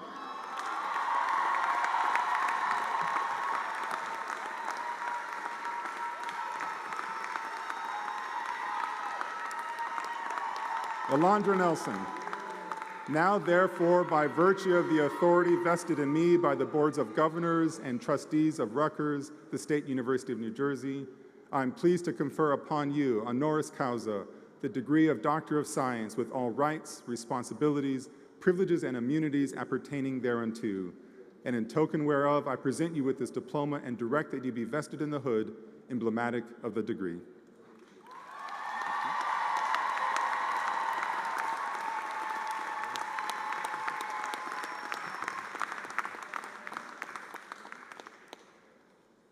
And now I am pleased to introduce the presenter of the 2022 Commencement Address, Dr. David J. Remnick. He'll be addressing the class of 2022 momentarily, but first I'd like to present his honorary Doctorate of Letters. Son of New Jersey, author of 6 books, it's a rounding applause of 1. Author, son of New Jersey. There we go. Author of 6 books, an esteemed journalist, you are frequently called upon to provide expertise and insight into the psyche of Russian leadership, past and present. Born from your on-the-ground reporting in Russia as Moscow correspondent for the Washington Post, your George Polk Award and Pulitzer Prize-winning book, Lenin's Tomb, deftly weaves historical research and eyewitness accounts and has become an authority on 75 years of communist rule and its collapse. Your books have chronicled the lives of former President Barack Obama, Muhammad Ali, and other notable figures in history, compellingly portraying their personalities and the backdrops within which their stories take place. You have contributed to the New York Review of Books, Vanity Fair, Esquire, and the New Republic, have been a visiting fellow at the Council on Foreign Relations, and have taught at Princeton University and Columbia University. As staff writer since 1992 and editor of The New Yorker since 1998, you have written many articles for the publication, including reported pieces from Russia, the Middle East, and Europe, as well as profiles of Bill Clinton, Katharine Graham, Bruce Springsteen, and Ralph Ellison, among others. Twice named Editor of the Year by Ad Age, You have ensured the continued excellence of the publication as a purveyor of high-caliber journalism, satire, art, and culture, worthy of 55 National Magazine Awards and more nominations than any other magazine. Under your direction, The New Yorker became the first magazine to receive a Pulitzer Prize for its writing, and now has won 6, including the Gold Medal for Public Service.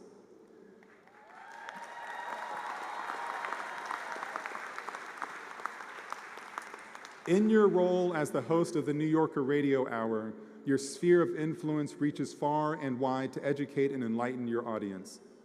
Mr. Remnick, please join me at the podium.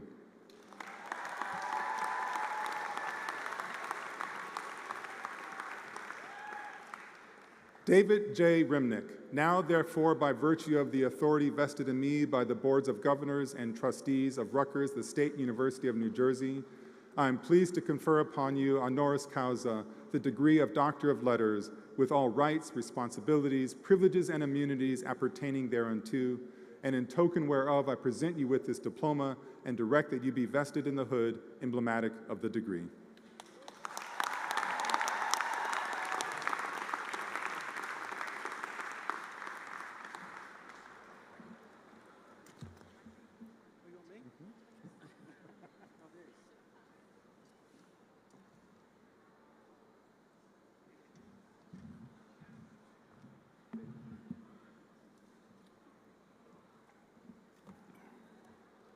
How are you feeling under those hoods? A little hot? President Holloway, thank you for that. I'm incredibly honored today. Distinguished faculty, administrators, and guests and parents, grandparents, everyone, welcome and congratulations. Congratulations above all to you, the class of 2022.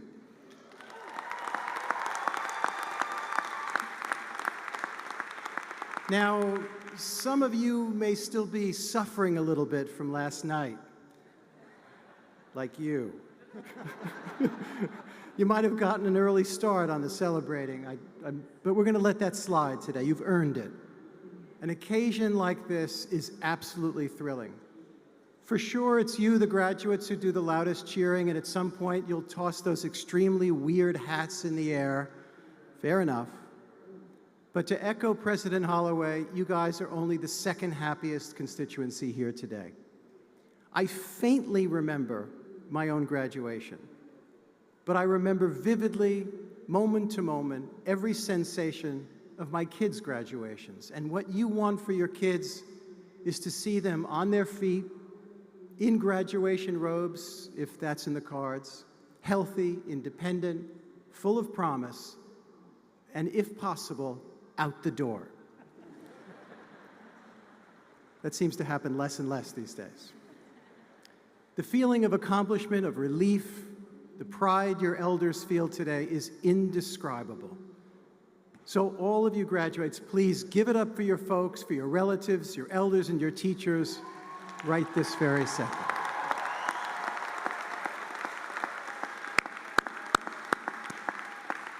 And some of you graduates faced early hardships, some event, some condition that doesn't conform to the cartoon of idyllic childhood or adolescence, economic barriers, social and political barriers. In so many ways, life does not necessarily make it easy for you to get here or to finish. Let that be noted. What's more, absolutely all of you, without exception, faced a pandemic that cut into your experience here in ways that you couldn't have anticipated. It's amazing to think that this is the first commencement at Rutgers since 2019, or in real life. I can only hope that overcoming these trials made you stronger and more resilient, that the experience reinforced in you what's most precious about the friendships that you did form, the books that you did read, the concepts you mastered, and the ambitions that you nurtured. This is a special class, the class of 22, and that should be noted too, on your diploma maybe, but at least in history. Now, let me begin with an apology. In the not-so-recent past, before the world shut down, there had been a magnificent run of speakers on this stage. Graduating classes heard from the great Toni Morrison, the poet Natasha Trethewey. And in 2016, as he was in the final months of his presidency and Rutgers was celebrating its 250th anniversary from Barack Obama. And the president, like all commencement speakers, started his address with some shameless pandering. To be specific, he tried to get in the middle of an age-old New Jersey debate. Is it pork roll or is it Taylor ham? I completely agree. Now, I really do admire the man. I even wrote a book about him, but let the record show that he ducked the question. And 4 months later, the Democrats lost the election. Draw your own conclusion. Now, I know what you're thinking. The class of 2016 got Barack Obama, and we got this guy. I really feel your pain. I do. But in my defense, I'll say this, and I'll say it proudly. I'm from New Jersey. Thank you. To be specific, exit 13. And so while the folks who are charged with selecting a commencement speaker this year failed miserably to land someone famous this year, they at least got someone who appreciates the gas fire pollution sunsets over the power plants on the Jersey Turnpike. Yes. Someone who knows about the greatness of Vivian Stringer. Someone who understands the superiority of the Vince Lombardi service area over the Molly Pitcher service area. Those other speakers, no matter how great they may have been, never ate a fat Darryl sandwich and lived to tell the tale. Ask my cardiologist. And yes, I too am shamelessly pandering to you. But I earned it. I was born in New Jersey and I was raised here. That's right. Now, I belong to a profession, a trade, that if you put it mildly, lacks popularity. I'm a journalist. And in the sweepstakes of popular esteem, journalists rank somewhere between telemarketers and members of the United States Congress.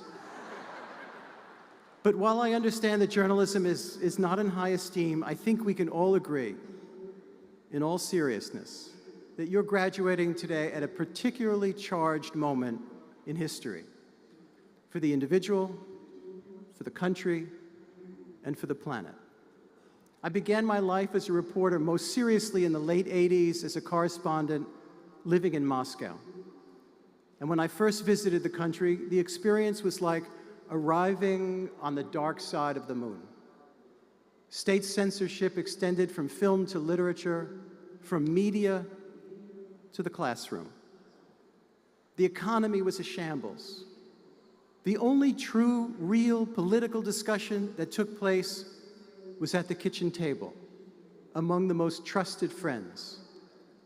In all, life was oppressive, dull, and for those who showed the least sign of independence or rebellion, cruel.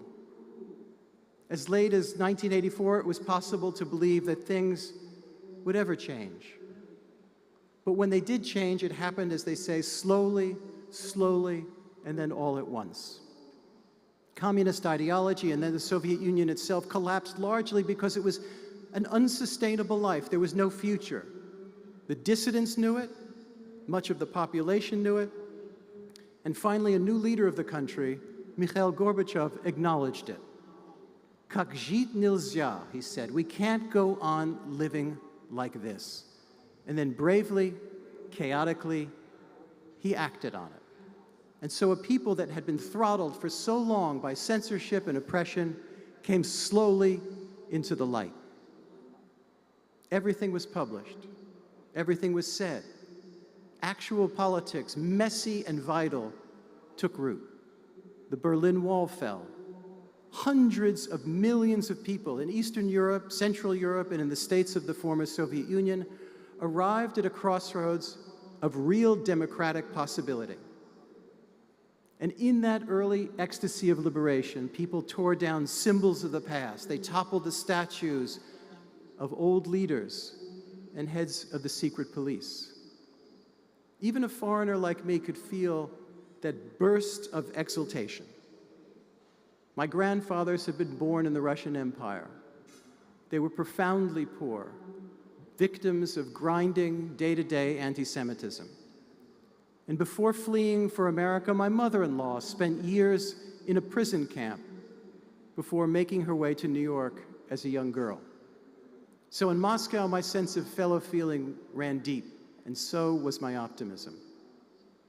The period between 1989 and 1991 was a moment of unforgettable possibility, and not only in Europe. The whole world, it seemed, was changing for the better.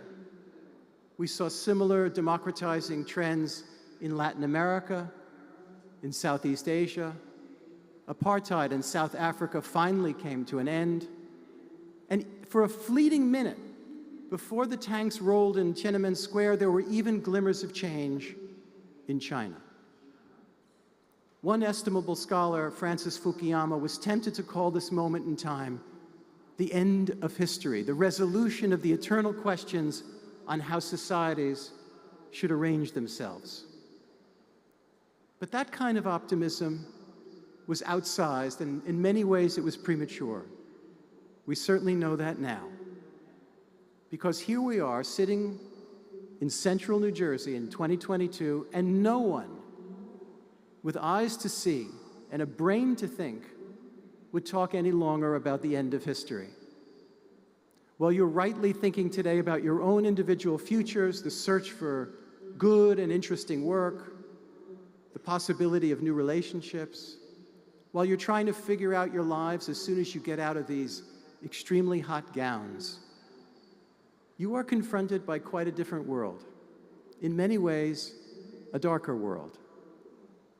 Its overriding feature is fragility. So much of what we cherish, democracy, essential institutions, economic security, even the earth itself, appears fragile. Here at Rutgers, you've lived among what is one of the most diverse student bodies in the entire country. And without realizing it, the student body here could serve, without idealizing it, the student body here could and should serve as a model for so many other schools and American institutions. And yet the struggle for a greater diversity still meets with enormous resistance. That too is part of the American condition, the American fragility. President Obama's election in 2008 was a great passage in our history, a great moment. But it was not an endpoint. It was certainly not a resolution of our original sin, the terrible road from slavery to Jim Crow to the modern manifestations of racism that we know only too well. We certainly did not witness a post-racial America. And look what came after. Charlottesville, Minneapolis, and even in the White House itself, once President Obama left, a regression, a terrible regression. We saw the bubbling up, the bubbling over of a toxic strain of bigotry in this country, a strain that has always been there. We saw how fragile our institutions and our social compact, even our national sense of decency. On January 6th, we saw the fragility of American democracy up close. In a single day, we witnessed how vulnerable we are to the forces of hatred, how vulnerable our institutions are, our electoral system, and our government itself. Fragility is not only a matter of politics, it extends to the natural world. When fires sweep through California and the Pacific Northwest, when glaciers melt, we glimpse an even more fragile future. Our freedom, with all its limits, is not a natural condition, and it by no means is innately stable. Freedom is fragile. Freedom is rare.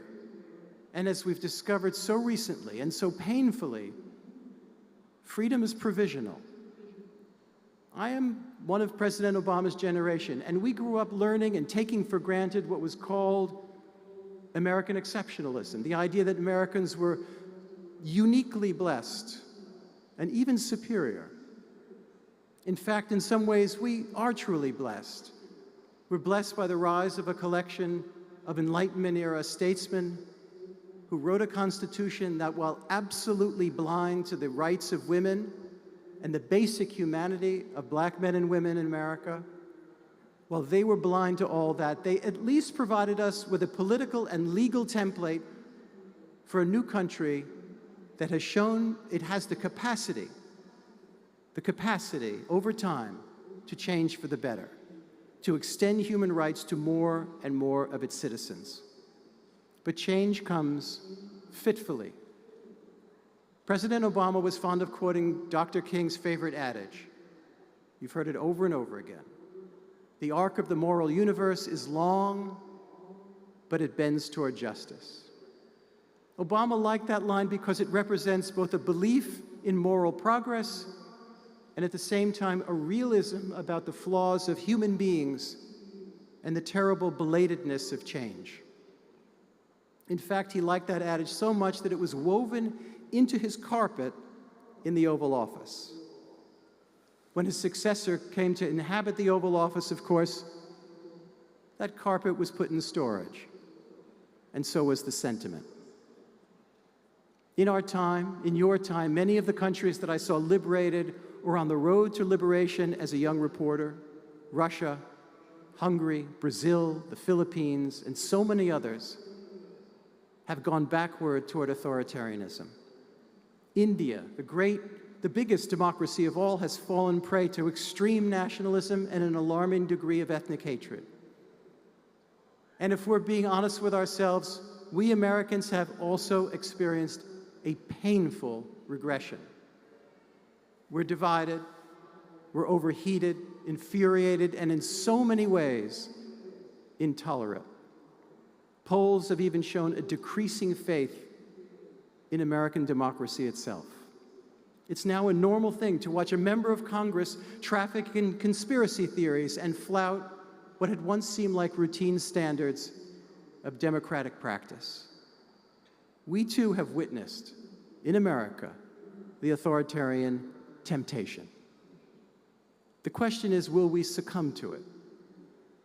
When he was at Rutgers in 2016, President Obama, an insistent optimist, pointed out that those who look with nostalgia at the idyllic America of the past ignore some pretty basic facts. The good old days were better for whom exactly? America today is immensely more diverse than it was. Doors that were shut to so many are now at least more open than they were. We're healthier. We live longer. Our universities like Rutgers, are without equal abroad. In our better moments, we have passed measures for marriage equality, for equal pay. There has been progress. And yet even he had to acknowledge that our country, our ideals, remained unrealized and under threat. Look at where we are with Roe, look at where we are with marriage equality. We have not truly achieved our country and its promise. Far too many Americans are left behind and left out.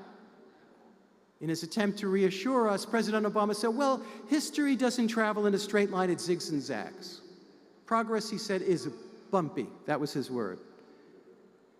And it's funny, I listened to the president's 2016 speech at Rutgers recently on YouTube, and his tone, in light of what was ahead, seemed to underestimate the perils. In a few months' time, we all would discover just how violently history can zig or zag. Suddenly things didn't feel bumpy, not bumpy as he had it. They felt violently out of control. It felt as though we had fallen off a historical cliff. Soon we would be waking each morning not to the kind of fitful progress that President Obama had described, but to Twitter storms of rage from the White House bedroom. The deliberate inflammation of division and resentment, a complete disregard for what is true and what is false. An American president was capable of calling climate change a Chinese conspiracy theory. We witnessed the abrogation of treaties, the humiliation of allies, the warm embrace of autocrats. In short, the arc of the moral universe was no longer bending toward justice. In 1998, the philosopher Richard Rorty had warned of something like this in a book he wrote called Achieving Our Country. Something, he wrote, will crack. The non-suburban electorate will decide that the system has failed and start looking around for a strong man to vote for, someone willing to assure them that once he's elected, the smug bureaucrats, the tricky lawyers, the overpaid bond salesmen, and the postmodernist professors, like you guys, will no longer be calling the shots. One thing that is very likely to happen is that the gains made in the past 40 years, he said, by Black and brown Americans and by homosexuals will be wiped out. Contempt for women will come back in fashion. In other words, Rorty said in 1998, he predicted the harsh populism that took hold in the years we've just lived through. While you've been studying here, you've lived through a hard passage of history. Think about all we've witnessed and all we've been through lately. There are times with a pandemic, the overheating of a planet, the incessant acts of racial and social injustice like we just saw in Buffalo, with the brutal invasion of Ukraine. There are times when it seems like the troubling news is just too much. It's too relentless. And the question that you face is the question that any thinking person always faces when history is at a moment of crisis. What business is this of mine? What can I possibly do about it? It's beyond my reach. Can't I just get on with my life? And can't you, Mr. Graduation Speaker, just let me enjoy my commencement in peace? I get it. Today is commencement, a day of beginning, and in the past 4 years, all of you in one way or another have deepened your potential, not only to help yourselves and those you love, but to help the world beyond, a world that seems sometimes beyond your reach. You can do it. You can. Think about it. You've studied sciences in ways that can result in healing the sick and developing new technologies to improve our air and our seas. You've studied engineering, which might lead to more efficient buildings and more modern transportation. You might even rebuild New Jersey Transit. If so, God bless you. You've studied other cultures, opened your minds to other ways of thinking and feeling. You've held debates in your classes and on Zoom with teachers and students who don't necessarily see things the way you do. And you've learned to listen, to think, to doubt, sometimes even to have the courage to change your mind. Many of you have taken part in volunteer programs, and you've given of your hearts and that most precious commodity, your time. You've helped the hungry and the unhoused, the disabled and the disadvantaged. And so in these years at Rutgers, whether you realize it or not, you've deepened your capacity to not only make it in this world, but to make the world new, to change things, to bend things toward justice. All of you have a stake in the future of freedom, in helping to strengthen what now seems fragile. The thing is, you're not free when you're poor or sick or lacking access to education. You're not free in the face of impending environmental disaster. Globalism is not about the ubiquity of the iPhone.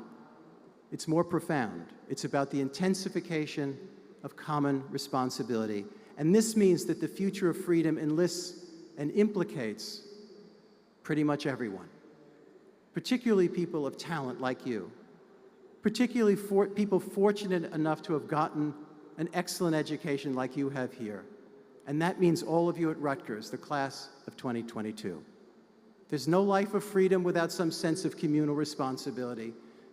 You are very much needed in the larger world, and not merely to earn, to shop, and take up space. Building and predicting and perfecting a free society is not only a matter of high politics, it's built out of contributions great and small. The reason so many revolutions in the name of liberty finally disappoint relates to an absence of the small civil structures, mental habits, habits of discourse and decency that also nurture freedom. So what you do in your daily lives helps to create a free society, a generous society. And that's why I'm so proud to be here with you today, because not only are we here to celebrate the accomplishments of your years at Rutgers, but to anticipate the astonishing things that you'll do in the greater world, a world that's long been imagined and the one that you richly, at long last, deserve. Thank you very much.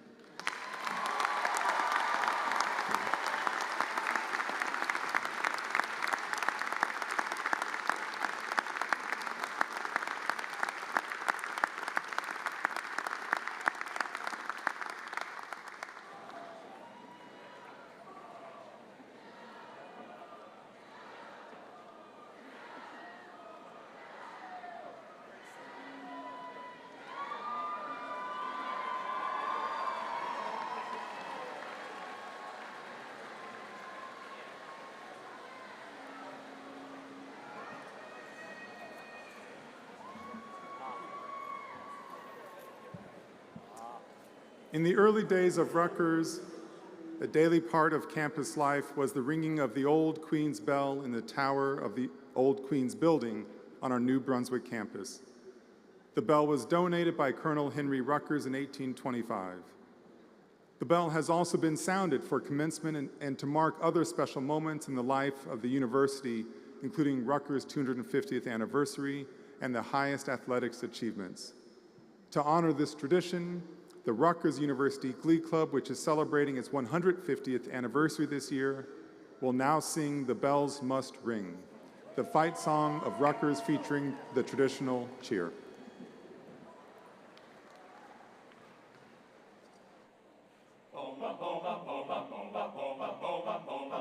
Marshmen of Rutgers, down the field today, march to another score, forward to the fray. Fight, men of Rutgers, as in days gone by.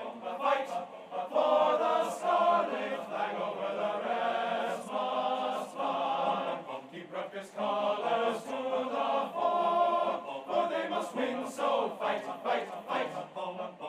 And we'll advance some more to score. The Rutgers flag flies high tonight. All right, we'll fling the scarlet banner out. And Rutgers men will fight, fight, fight, fight, fight, fight, fight, fight, fight. The bells of Queens each victory shout. The bells of Queens will sing tonight.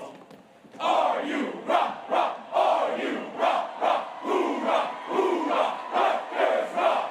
Upstream, red team, upstream, rock, rock, Rutgers rock! Rutgers colors to the fore, for they must win, so fight, fight, fight. And we'll advance some more to score. The Rutgers flag flies high tonight. All right, we'll fling the scarlet banner out. And Rutgers men will fight, fight, fight, fight, fight, fight, fight, fight, fight. The bells of Queens each victory shout. The bells of Queens must ring tonight.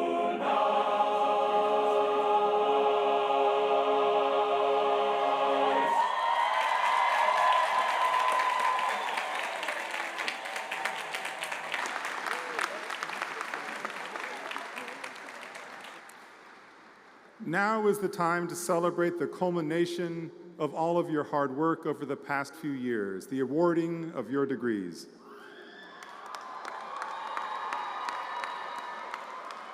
To begin that process, I would like to recognize one student from the class of 2022 to represent all of those earning a degree. Please welcome Mr. Nikhil Sadharangane, the outgoing president of the Rutgers Student Assembly. Nikhil is graduating with a Bachelor of Arts in Political Science with minors in Economics and Philosophy from the School of Arts and Sciences.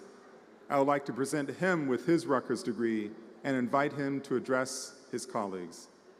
Mr. Sadharangane, please join me at the podium.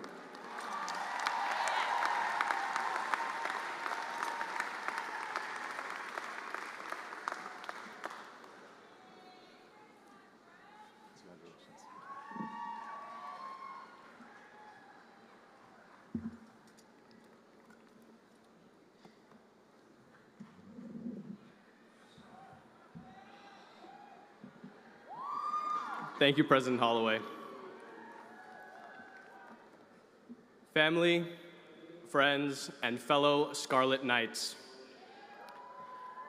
we find ourselves gathered here today to celebrate the class of 2022. We have heard time and again how unconventional our tenure on the banks has been and how unprecedented the times we live in are. But in the face of all of that, we demonstrated that unmistakable Rutgers grit and did our part, not just to make the best of a situation, but to be our best in that situation. We did so as first responders, as activists, and as leaders in our community. I'm proud to say that the Rutgers University Student Assembly went to bat for students by making its relief fund more accessible via an online application, partnering with the Rutgers Food Pantry to ensure that no student goes hungry, and working with the administration to ensure a safe and healthy campus environment as we returned last fall. While this is a moment to look back, it is also one to look forward. If there's anything we can take away from the past few years, it is that the playbook we've been told to follow our entire lives is obsolete. We are a generation that has a greater stake in our future than any generation before us, whether it be working toward racial equality, saving our democracy, or combating climate change. But our time at Rutgers has prepared us to face those challenges head on through rigorous coursework, leadership opportunities, or just by trying to get on a bus. Thank you. Looking out at the crowd today, I don't just see the friends and peers with whom I stayed up late studying with at the Carr Library or grabbed food at Brower with. I see doctors, lawyers, scientists, programmers, artists, and business people, all ready to make an impact right now. The theme of this year has been, "This is what excellence looks like." Over the course of these 2 semesters, I've asked myself that very question. What does it mean to be excellent? My answer to that question is this: we reach our potential for excellence when we lift up the people around us. This can come in many forms, like Professor Lisa Miller, who has helped so many students like myself foster and explore their academic interests through programs like the Gardner Fellowship. Or Francine Newsom-Pfeiffer from the Office of Federal Relations, who has empowered students to advocate for their beliefs in the halls of Congress. Or like any of the countless faculty, staff, and students who dedicate their years here to ensuring that everyone has a chance to achieve excellence.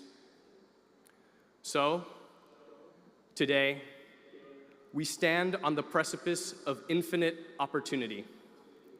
Today, we take what we have learned and venture out into the world. Today, it is our time to throw out the playbook and to make a difference. Today, it is the beginning of a new generation of Scarlet Knights ready to show the world how we do it on the banks.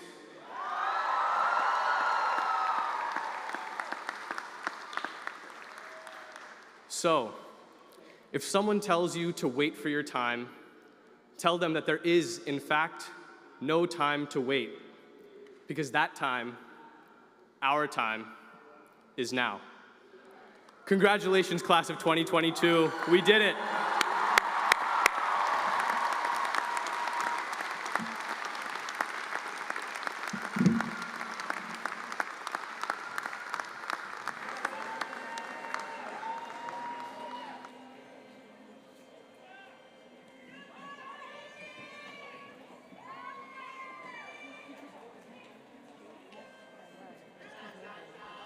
And now, please rise and join the members of the Rutgers University Choirs under the direction of Dr. Patrick Gardner in singing the Alma Mater, found on page 17 of your program.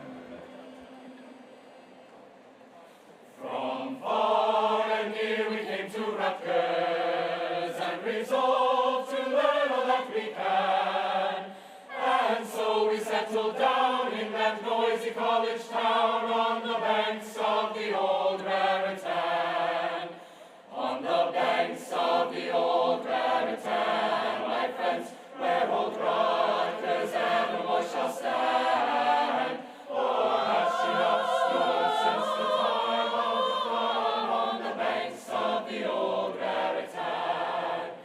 Then sing aloud to Alma Mater, and keep the scarlet in the van. For with her motto high, Rutgers' name shall never die on the banks of the old Raritan.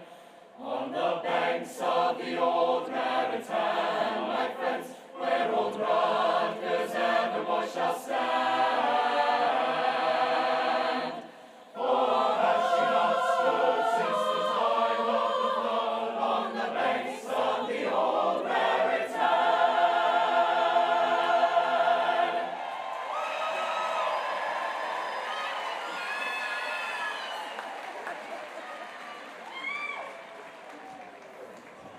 Graduates and guests, introducing Dr. Francine Conway, Chancellor Provost of Rutgers University, New Brunswick, for the presentation of the degree candidates and their deans.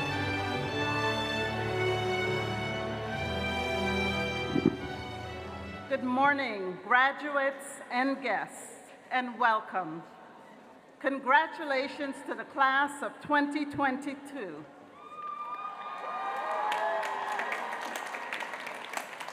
To begin the conferring of degrees, I would first like to acknowledge all the members of our outstanding faculty. Rutgers faculty members continue to produce path-breaking scholarship and to make transformative scientific and technical discoveries that are changing our world. Evidence of this impact can be found in the Commencement program, which lists some of the most prestigious national and international awards and prizes that they have received this year, and these are just a sampling. Note also the many competitive awards our students have garnered, achievements that speak not only to the accomplishments and quality of our students, but also to the dedicated mentoring they have received from our world-class faculty. With the faculty members from all of our academic units, please rise and remain standing for the conferring of degrees.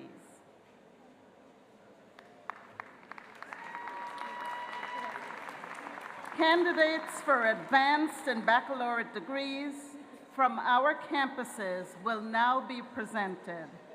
I am pleased to introduce Dr. Brian L. Strom, Chancellor of Rutgers Biomedical and Health Sciences and Executive Vice President of Health Affairs, who will present the deans and candidates from his academic units.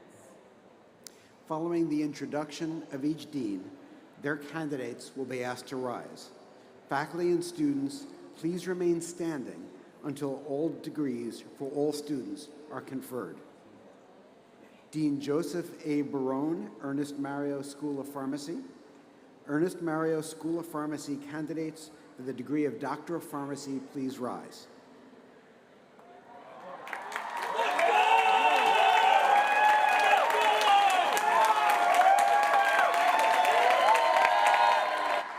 Dean Robert L. Johnson, New Jersey Medical School and Robert Wood Johnson Medical School. New Jersey Medical School candidates for the degree of Doctor of Medicine, please rise. Robert Wood Johnson Medical School candidates for the degree of Doctor of Medicine, please rise. Dean Cecile A. Feldman, Rutgers School of Dental Medicine. Rutgers School of Dental Medicine candidates for the various graduate dental education certificate programs and the degrees of Doctor of Dental Medicine, Master of Dental Medicine, Master of Science in Dentistry, and Graduate Dental Education Certificate, please rise.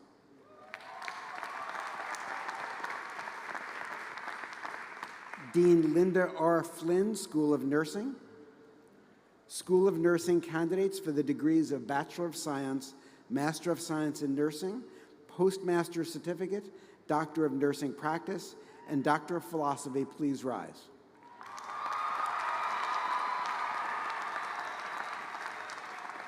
Dean Gwendolyn M. Mahan, School of Health Professions. School of Health Professions candidates for the degree, certificates and degrees of Associate of Applied Science, Associate of Science, Bachelor of Science, Master of Science, Doctor of Clinical Laboratory Science, Doctor of Clinical Nutrition, Doctor of Physical Therapy, and Doctor of Philosophy, please rise.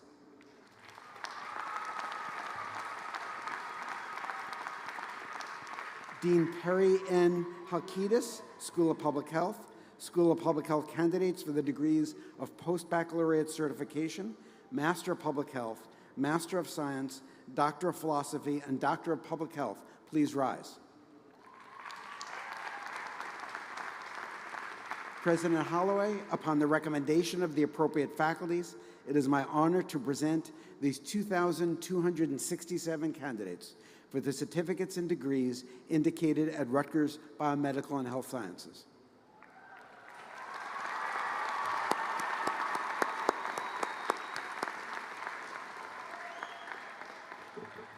Candidates for advanced and baccalaureate degrees from the academic units of Rutgers University, New Brunswick will now be presented. Following the introduction of each dean, their candidates will be asked to rise. Interim Dean Henrik Peterson, School of Graduate Studies. School of Graduate Studies candidates for the degrees of Masters of Art, Master of Arts for Teachers, Master of Biomedical Sciences, Master of Business and Science, Master of Engineering, Master of Landscape Architect, Master of Philosophy, Master of Science, Master of Science Biomedical Sciences, Master of Science for Teachers, and Doctor of Philosophy, please rise.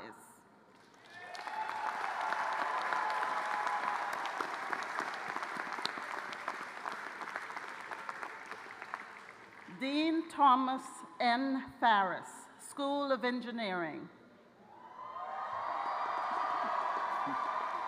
School of Engineering candidates for the degree of Bachelor of Science, please rise.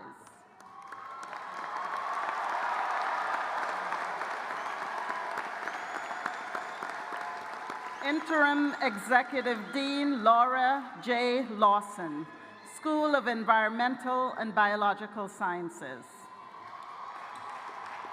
School of Environmental and Biological Sciences candidates for the degree of Bachelor of Arts and Bachelor of Science, please rise.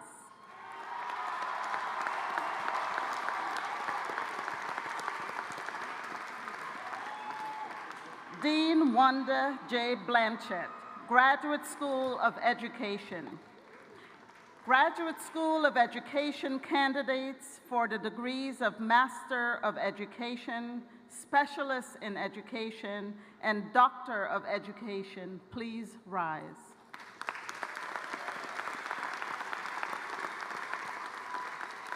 Senior Associate Dean Robert Kurland, representing Dean Lele, Rutgers Business School, Newark and New Brunswick.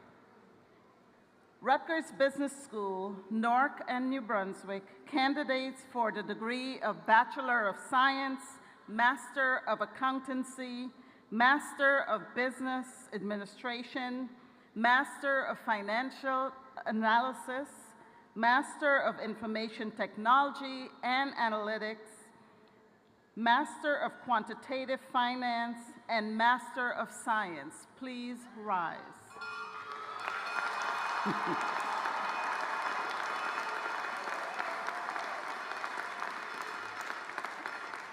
Dean Catherine C. Potter, School of Social Work.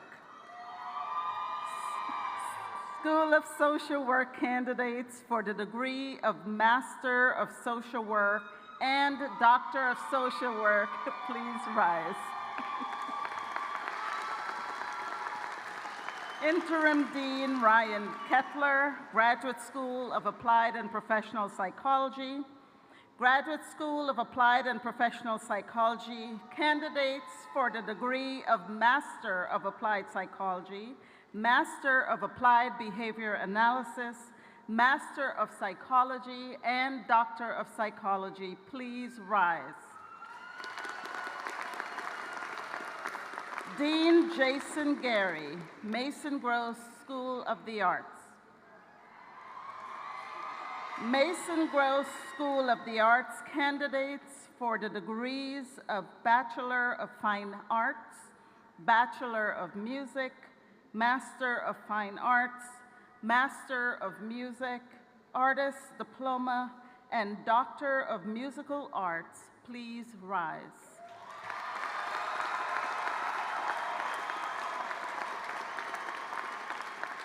Dean Jonathan Potter, School of Communication and Information. School of Communication and Information candidates for the degrees of Bachelor of Arts, Master of Communication and Media, Master of Health, Communication and Information, and Master of Information, please rise.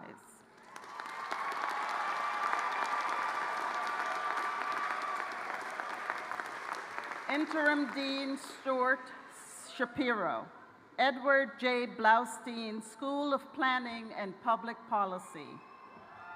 Edward J. Blaustein, School of Planning and Public Policy candidates for the degrees of Bachelor of Arts, Bachelor of Science, Master of City and Regional Planning, Master of Health Administration, Master of City and Regional Studies, Master of Public Affairs and Politics, Master of Public Informatics, and Master of Public Policy, please rise.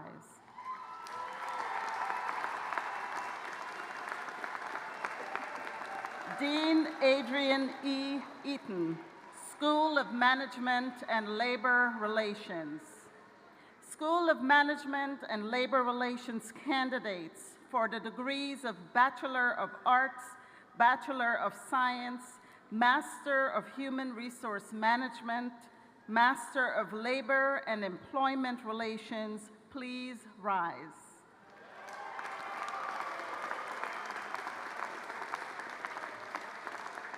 Executive Dean Peter Marsh, School of Arts and Sciences.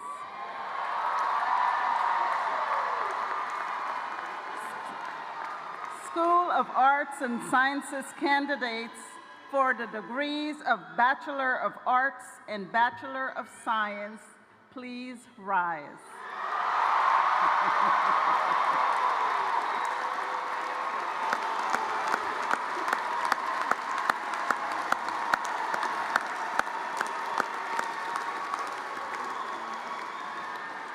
President Holloway, Upon the recommendation of the appropriate faculties, it is my honor to present these members of Rutgers University, New Brunswick, graduate and undergraduate class of 2022, who represent the 11,114 candidates for the certificates and degrees indicated for a total of 13,381 graduates.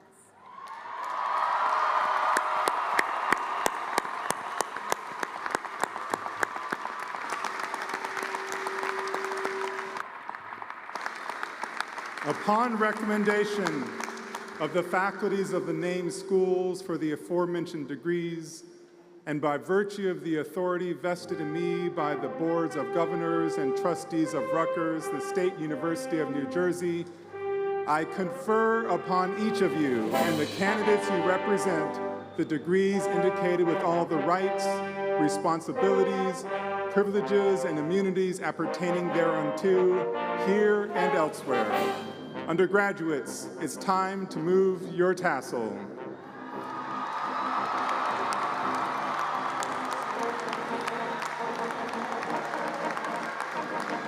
Congratulations, you have all graduated and are now officially Rutgers alumni.